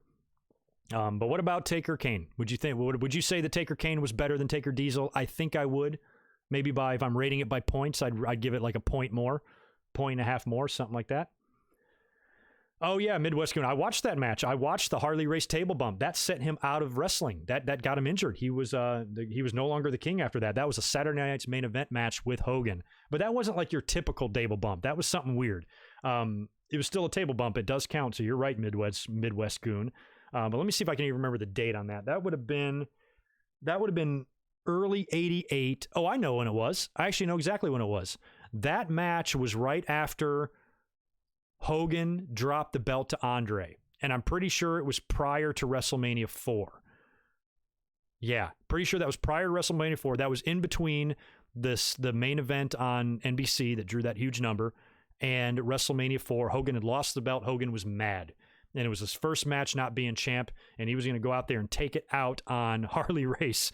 So he's beating the shit out of Race, and then they pull out the table. And back then, these weren't like your typical tables, your pre-cut tables. This thing was metal or something, and he lays Hogan on it, and he goes up just to basically do like a headbutt or a belly or a splash onto the table from the apron. Hogan moves, and he doesn't break the table, he just bends the table. It just bends right in half, and apparently it caused some sort of an injury to Harley Race that would require surgery, and that's when King Haku was born. So that table bump that Harley Race took was the birth, was what was the reason for us getting King Haku. And then Race would come back, I think, briefly as a heel still, and maybe a short run as a babyface before heading back off to WCW and being done. So yeah, technically there was a table bump, but I mean like a serious crashing table bump where the whole crowd shits their pants. You know, Bret Hart was the first one I can remember there. But that Race one was good. Excellent memory on you there. Thanks for reminding me. But anyway, we're on to the final match now. Bret Hart and Shawn Michaels for the WWE title. 60-minute Iron Man match. Get a load of this thing. My WrestleMania 12 plaque, signed by HBK. This is number 2,888 out of 4,800. And it's got a piece of the ring right here from WrestleMania 12. Still one of my most prized possessions. It's all beat up and it's so busted. I should probably reframe this thing or something. But I remember, back in those days, I was still early on in my, restaurant career and stuff, and it's not like I had a ton of disposable income. So whatever possessed me to buy that thing, I have no idea. I think it ran me about 60 or 70 bucks, but pretty cool. I really have that. I really enjoy having that plaque. I always have it displayed behind me here. So yeah, I actually have a piece of the ring. I might have some of Bret Hart and Shawn Michaels' sweat right there, and Diesel and Taker and Piper and Goldust. Oh shit, I forgot to talk about Piper and Goldust, which reminds me, I might have some of Piper's lip gloss or something on that, or Goldust lip gloss on the mat. I completely forgot to talk about the ending of the Backlot Brawl. So I said that they had taped that like weeks before, and did they come out before? I think they came out before the Taker and Diesel match. If memory serves, it might have been after this. I think they came out before the Taker and Diesel match to finish up. So, they continued doing the overhead shot of the Bronco chase from the O.J. Simpson chase. The Bronco shows back up and the gold Cadillac shows back up at the pond in Anaheim. They're now entering the building. They're coming down the aisleway, getting in the ring. They had done a good job of kind of, putting on their old dirty clothes, the same things that they were wearing from the Backlot Brawl that was taped weeks prior. They get in the ring, finish things up. Piper beats the shit out of Goldust, nails him in the nuts with a couple of low blows, knees right to the balls, and then proceeds to strip Goldust's, onesie right off of him to reveal some crazy lingerie underneath. I didn't know what the fuck I was looking at. I remember like, what the hell is going on here? And Piper beats the shit out of him and has a nice, celebratory moment with the crowd there in Anaheim. And I just remember being really happy for Piper and just seeing him back, and how disappointed I would be just a few months later. He would also, like the rest of them, head down to WCW, because I would assume at this time he was probably working without a contract, and he would go down south to join Hogan and everybody else, and he would show up, I think, at Halloween Havoc. So Piper was here, and then he was not, and that's a shame. So anyway, sorry, I almost forgot to talk about the climax of the Backlot Brawl there. Devlin, thanks for $5 more, dude. I appreciate it. $5 for the signed plaque with the ring part. You're offering me that $5 for this? I don't know, man. I've had this now for 24 years. I think I'm going to keep it. It's crazy. It's still pretty cool that I have that. Anyway, let's talk about Bret and Shawn. Now, Shawn Michaels, it goes way back with him too, because he turned, he had to turn babyface like we talked about earlier after WrestleMania 11. And that led him all the way into the Survivor Series in 95. But prior to that, he was the Intercontinental Champion. As we remember, he defeated Jeff Jarrett for the title. He was supposed to defend the title against Shane Douglas or Dean Douglas at In Your House. And that was when he got beat up by the 9 Thugs or whatever the story is. Basically, Shawn was just drunk in a bar and he mouthed off to somebody and he got his ass kicked bad and got his face bashed in, concussion, the whole deal. He was in the hospital, completely knocked out. And who knows? It could have been one guy for all we know, because Michaels is not really much of a fighter. He's pretty much lost every fight he's ever been in. So they like to say it was 9 people, but I think it's reasonable to believe that it might have only been one that kicked his ass. And they talk about like Davey Boy and 1-2-3 Kid being there, but like Hall and Nash were not there, and because they were off on tour or something like that. Neither was Triple H. So it was just Davey and 1-2-3 Kid, and they were like passed out in the backseat of a car or something, and nobody could save Shawn. And, he got fucked up bad. So that caused him to have a concussion, and then they ran the angle at Survivor Series where he was on the wild card team, and he won, but he took a lot of punishment in that match. The next night on Raw, he faces Owen Hart, gets hit with an enziguri, and passes out on Raw. And they make it sound like he's got this crazy head injury and it's post-concussion syndrome, and the doctor is saying he should never wrestle again. And then after a few weeks go by, he declares himself for the Royal Rumble and then goes on to win the Royal Rumble. So Shawn has this great, wonderful comeback story. He even has to put his WrestleMania title shot on the line against Owen Hart at the In Your House in February and overcomes that. And now he's here to face off against Bret Hart. Now, I remember the build to this was great. I really enjoyed kind of like the personality profiles they did on the guys on TV, joining Bret Hart at his house, swimming in his pool, and talking about, his match with Shawn Michaels. And they would use a lot of this footage as well in the Wrestling with Shadows documentary when he was talking about signing with WCW, when he almost went there prior to the screw job. So they used a lot of that footage there, and then they would show Bret kind of more as a family man in his home, where they would show Shawn working out with Jose Lothario. And that was one of Bret's complaints about this looking back. He's like, when I watch this back, they make Shawn look so wonderful and magnificent. And I'm this like old man running on this icy road in Calgary. And here Shawn is doing upside down push-ups with an American flag in the background. And he's just looking so wonderful. And he's doing the stadium steps thing and all that. So they were really pushing Shawn here. And I remember, I liked Shawn. So as a Bret Hart fan, I didn't necessarily have any issue with Bret putting him over, but I felt like they were definitely making it too obvious. And Bret talked about this a lot in his book and stuff, that it did not take a brain surgeon to figure out what direction Vince and WWE was going in here, especially with Shawn and the concussion thing and then coming back and winning the Rumble. You knew he was going to be the guy. And Bret, always took exception to that, as, he felt like he was a placeholder. He felt like he was a transitional champion. And I don't think he was. I don't think he was a transitional champion, because that match against Diesel at the Survivor Series, I've got a review of that on my channel as well if you want to check that out, was phenomenal. I love that no-holds-barred match between Bret and Diesel. Bret beating Diesel after a year-long run. That's nothing to, shake a stick at. So I understand Bret's feeling that he was just holding the belt to pass it to Shawn, but they still made him look very good, defeating Diesel, and the next month defeating Davey Boy Smith in one of my favorite Bret Hart matches of all time. I also did a review of that that's on my channel. So Bret, I understand his thoughts there, but I still think Bret was made to look pretty strong. It wasn't until the Royal Rumble, where Taker had him beat, and then Diesel interfered, and then Diesel almost had him beat in the cage match, and Taker interfered, that maybe it was kind of becoming too obvious that they're going to be going with Shawn, especially the way they're pushing him. But you also have this mega babyface match. It's not quite the size of Hogan and Warrior at WrestleMania 6, but still pretty big, as you have the two top babyfaces essentially in the company, with, Hall and Nash leaving now. Aside from Undertaker, those two guys are it. So Piper was involved in this because he was the interim commissioner, because Gorilla Monsoon was on the shelf after the attack from Vader. So Piper is the one on TV who made it an Iron Man match. He said 1 hour. Whoever scores the most falls in an hour will win the match. And I will never forget talking about this with my buddy Daniel and people around me at that time who were wrestling fans. We all called the tie. Every one of us called the tie. None of us, however, called 0-0. But we all said, look for a tie. It's probably going to be something where they're going to tie, and then they're going to have to do some sort of an overtime, some sort of a sudden death. So I always felt proud that, I kind of saw that coming so far away.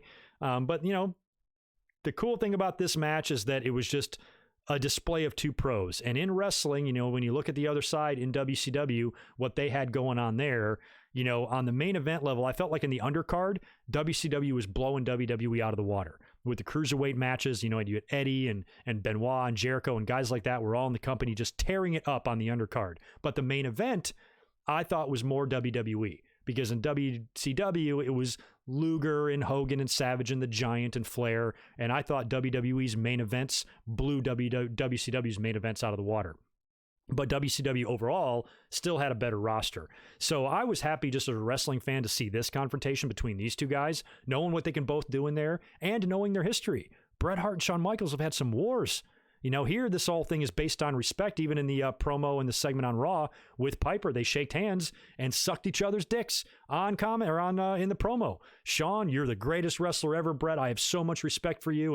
And Bret says the same thing back to Shawn. I think you're going to be the next big thing in this business. And I love you and you love me. And let's just make out right here. But that wasn't the case prior to that. These guys had many battles for the Intercontinental title. They main evented a Survivor Series in 1992. Another great match. In 1992, Bret Hart and Shawn Michaels, Intercontinental Champion versus World Champion. Go check out that match if you haven't seen it. It's pretty good. They had the ladder match for the IC title. They worked the following year in 93 at Survivor Series. These two guys worked 3 Survivor Series together. Hell, maybe more if they worked one of those early ones. I can't remember. So they've had some history already going into this, and Bret had always gotten the better of Shawn in every encounter. So I felt like, as a fan, that this was it. This was going to be it for Bret, because he'd beaten Shawn all these other times. You need to make a new star. Nash and Hall are gone. By this point, I was old enough to understand things and understand how it works, and I was able to see, you know, what was sitting in front of me here. And I'm like, yep, Shawn's going to beat him, but I'm hoping that it's going to be, you know, something where it's not going to make Bret look too bad, and it didn't. You know, they had a great match, man. You go back and watch that Iron Man match, to be able to work that style that they do for a straight hour and make it compelling. I mean, it was a gamble, because at that time, you know, they were off the heels of a pretty bad WrestleMania the year before at WrestleMania 11. So do you really want to dedicate an entire hour of the show? Back in these days, another thing fans don't remember, back in these days, shows weren't 7 hours long. WrestleManias weren't 7 hours long with 15 matches on it like they are now. Hell, they weren't even 3 hours long. They were 2 hours and 45 minutes. That's all they were. The cable companies shut these things off at the 2 hour and 45 minute mark, maybe occasionally with a small overrun, but not much of one. So they never even went the full 3 hours. It was always like 2:45 is all it was. So dedicating, you know, more than a third of your show just to one match was a gamble. But I'll tell you, if you're going to do it, you got the right two guys to do it with. And they had an amazing pace. Like, they didn't do anything too crazy. There was a couple of spots. Shawn had a top rope dive, big backdrop over the ring post at one point, which is a pretty crazy spot.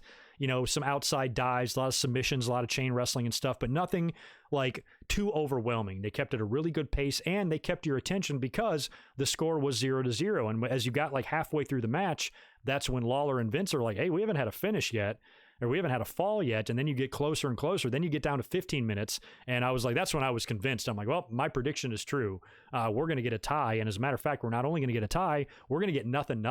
Because I remember by the time it got down to like 20 minutes or 15 minutes, I smelled the 0-0 thing happening. I'm like, well, now they're not going to do a finish, you know? So I thought it was either going to be a tie or maybe Shawn wins at the very end, like the very last minute. So the whole thing was set up beautifully. These guys time it all perfectly. There's maybe, 30 seconds or so, or maybe even a minute left on the clock. Shawn climbs up to the top rope, and they do the same finish that they did at Survivor Series 1992. Same exact thing. The finish of 92 saw Shawn on the turnbuckle. He dives into Bret. Bret grabs him by the legs, hooks him in the sharpshooter. Shawn submits. Same thing happened here. Shawn jumps off the ropes. Bret catches him, hooks him in the sharpshooter. There's like a minute left on the clock, and Shawn survives. He does not give up. He doesn't submit. Bret breaks the hold. Bret assumes that the match is over and it's a tie. Tie goes to the runner. So he grabs his belt and just starts leaving.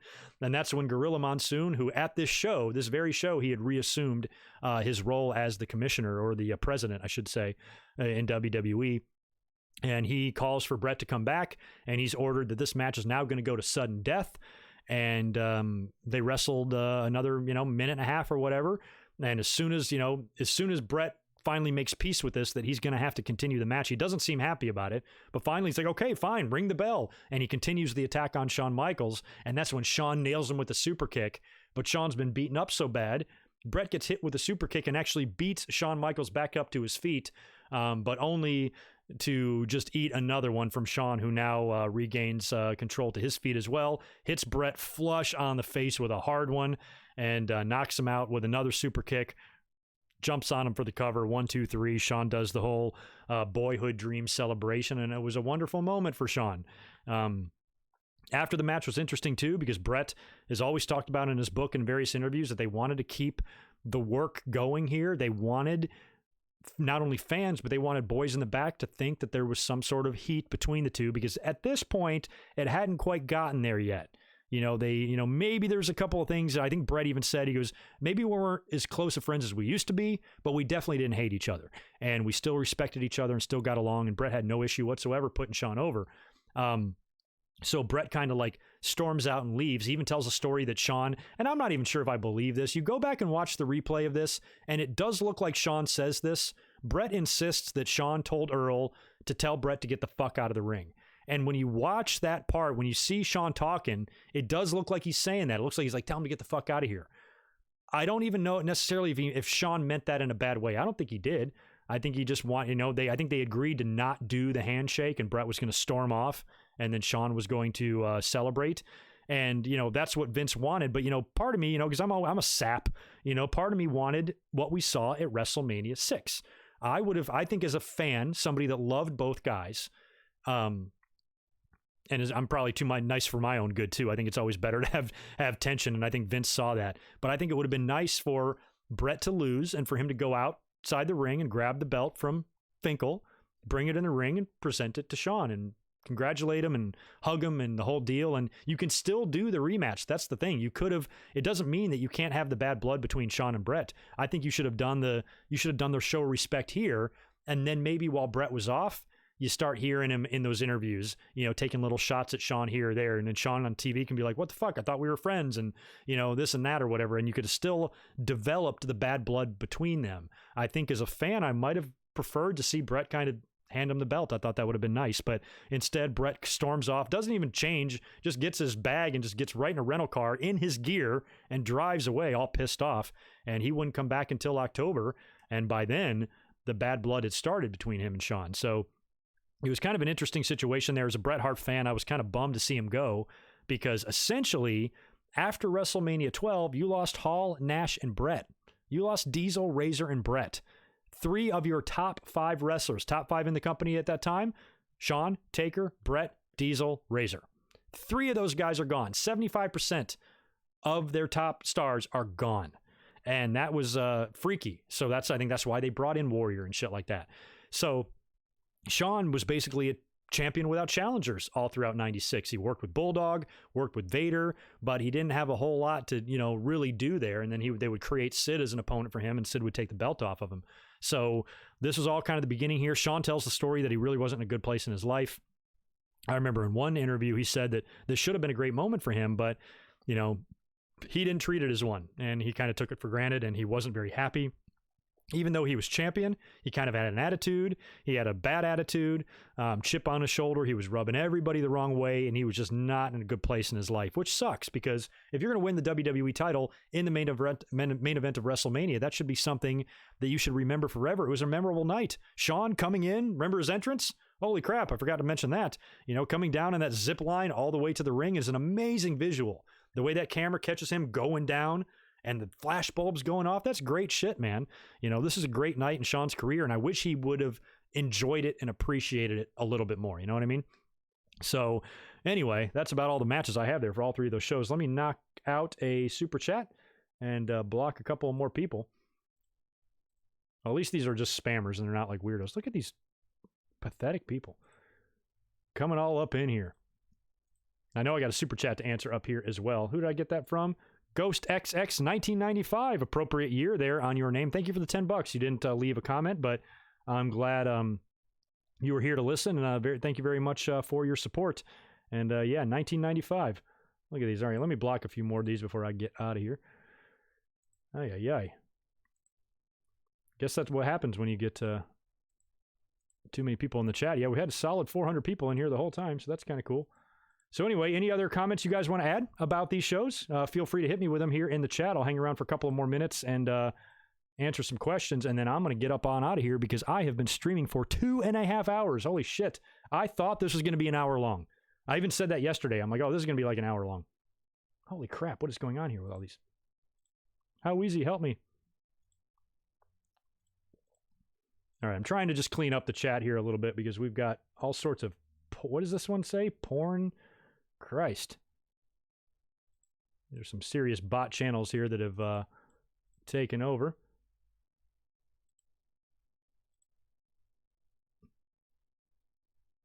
And I'm going to all these channels to block them, and they all look the same. Every one of them look the exact same. What is going on? This is a weird world, man. Good Lord. Just cleaning up. And then we'll chat, and then I'll get out of here.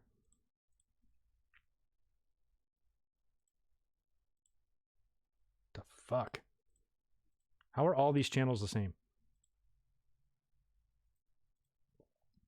Anywho. All right, that should clean up some of it anyway.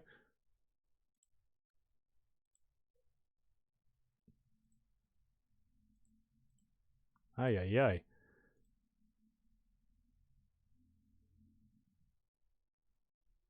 Well, I haven't really dealt with this. We never really go through this on this channel very much, you know?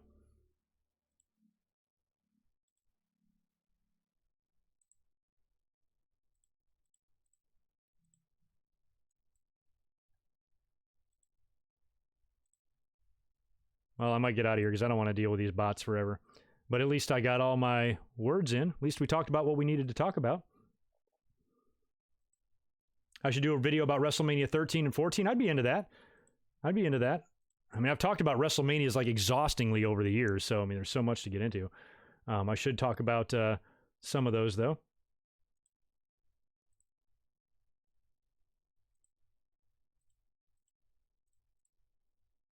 All right, that ought to do it there. Did I miss another super chat coming in from Steven Scott? Thanks very much, man, for the $5. Do you think if Diesel stayed, he would have gotten that title shot at Survivor Series 96? I think if Diesel stayed,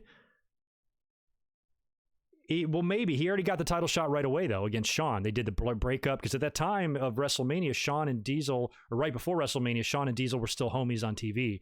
And then they did the angle at Madison Square Garden. It was the big house show. Prior to WrestleMania, it was Diesel, Shawn against Taker and Bret, if I remember right. And that's when Diesel turned on Shawn with the chair, and they did the title match at In Your House. So if he didn't leave, he probably would have remained in the mix, I'm sure. I don't know who else he would have feuded with. Maybe they would have held off Shawn and Taker. That's probably what they would have done. Or Shawn and Sid and Diesel, excuse me. I think maybe Shawn and Sid, listen to me, Shawn and Diesel would not have done the breakup at Madison Square Garden if Diesel was going to stick around. And then maybe Diesel would have turned on him later in the year. Like, he would have been his friend at first, you know, had his back in his first couple of title matches against the Bulldog or whoever else. And then maybe around SummerSlam time, he turns on Shawn, and then it leads to the big Madison Square Garden match at Survivor Series between Diesel and Shawn. And that would have been good, because you know how Sid, that started out as a babyface match. Sid turned heel in it. So you could have maybe done that instead of having Diesel turn on Shawn prior to the match. Have it be like a show of respect match. All right, it's going to be, I'm going to give you a title shot. I'm going to give my best friend a title shot. And you could have done the same thing. I think the fans would have loved it. 1 year after Diesel, you know, dropped the belt to Bret, he wins it back. He takes the camera, smashes it in the chest of Jose Lothario. Jose goes down. He jackknifes Shawn just like Sid powerbombed him, celebrates with the Madison Square Garden crowd as a heel. And I think the fans would have really liked him. Well, I guess Diesel was already heel. Shit. Diesel was he was a tweener. After Survivor Series, turned on Bret, then he was kind of like, Diesel was the first ever Stone Cold. Diesel was the first one that said, I don't care, you know, if the fans cheer me or boo me or whatever. You know, if you're wearing a black glove, I'll slap you, but otherwise, I'm going to do what I want around here. So he could have maybe transitioned back into a babyface and be more on the babyface side, backing up his buddy Shawn. And then when you get to the Survivor Series match, you essentially do the same thing that you did with Sid. I think that would have been great. And I think the Madison Square Garden crowd would have liked that as much as Sid. They were so hot for Sid that night.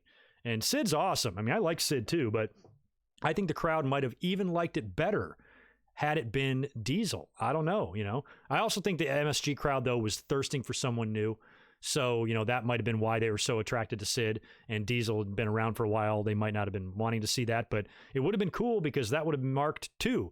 That would have been both times that Diesel won the title was in Madison Square Garden. That would actually be pretty cool if that happened. So, yeah, I would be into that idea if he never left or anything. But hindsight is 2020. It's a shame that they left, but, you know, that's kind of what Vince gets. You know, he wasn't offering the guaranteed contracts. These guys had to leave. You know, they had no choice. They had no choice but to go. You can't turn down that kind of money.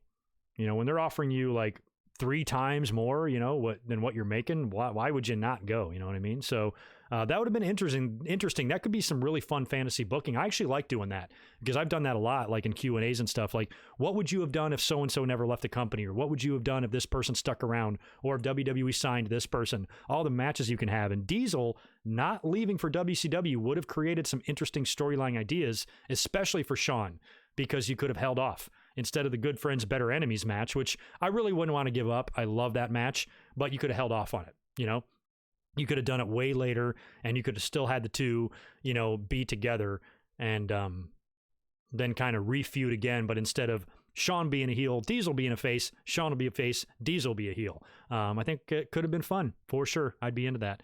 So anyway, wow. Whew.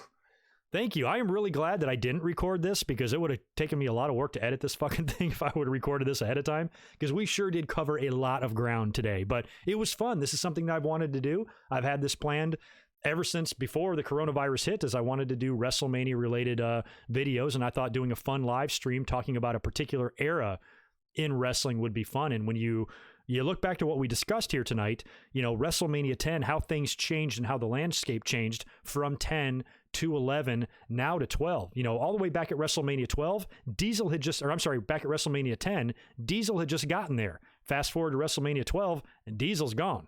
He gone.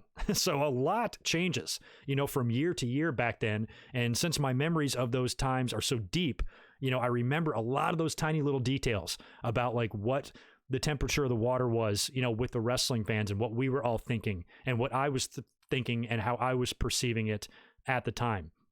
All real fun stuff, and that's because I'm an old man. But anyway, I hope you guys had fun on this trip down memory lane. It was a blast. I'm really happy with the audience that we had in here most of the time, even though there's 400 people in here. For all we know, half of them are bots. But at least we had a good audience here today. If you guys could all smash that thumbs up button for me on your way out the door. I'm going to leave this up probably only for... Well, I don't know. Should I upload this on podcast form? I don't know how good it would be. I was doing a lot of talking with a lot of you guys. I'll think about it. It's really long to upload in podcast form, and nobody's really driving her at the gym right now. So I think for the moment, I'm just going to keep this on YouTube because it does cost money for me to archive stuff with my storage content. On the RSS feed, so this one will probably cost me a few bucks to upload, so I might just leave it on YouTube for now and make it a YouTube exclusive. But either way, I want to thank you guys for hanging out tonight. This was really fun. I'm going to be back up here tomorrow night for a Raw review, and I'm sorry about that. I know I said I would be up here live reacting to Raws, but Raws are different, and last week half of the show was a replay of the Royal Rumble. I don't think there would be much point in me coming up here tomorrow and reacting to a empty arena show, so I'm going to come up after Raw is over, and we're going to review the whole thing. It'll give us a chance to kind of catch up on WrestleMania and what's going on with WWE's plans and talk about it and speculate. I think that would be much better format for tomorrow night. So join me here on the channel immediately following Raw, and we will talk all about it. You guys have a great rest of your Sunday. Take care. Keep quarantining. Be safe. Wash your hands, and I'll talk to you real soon. Thanks again. Peace.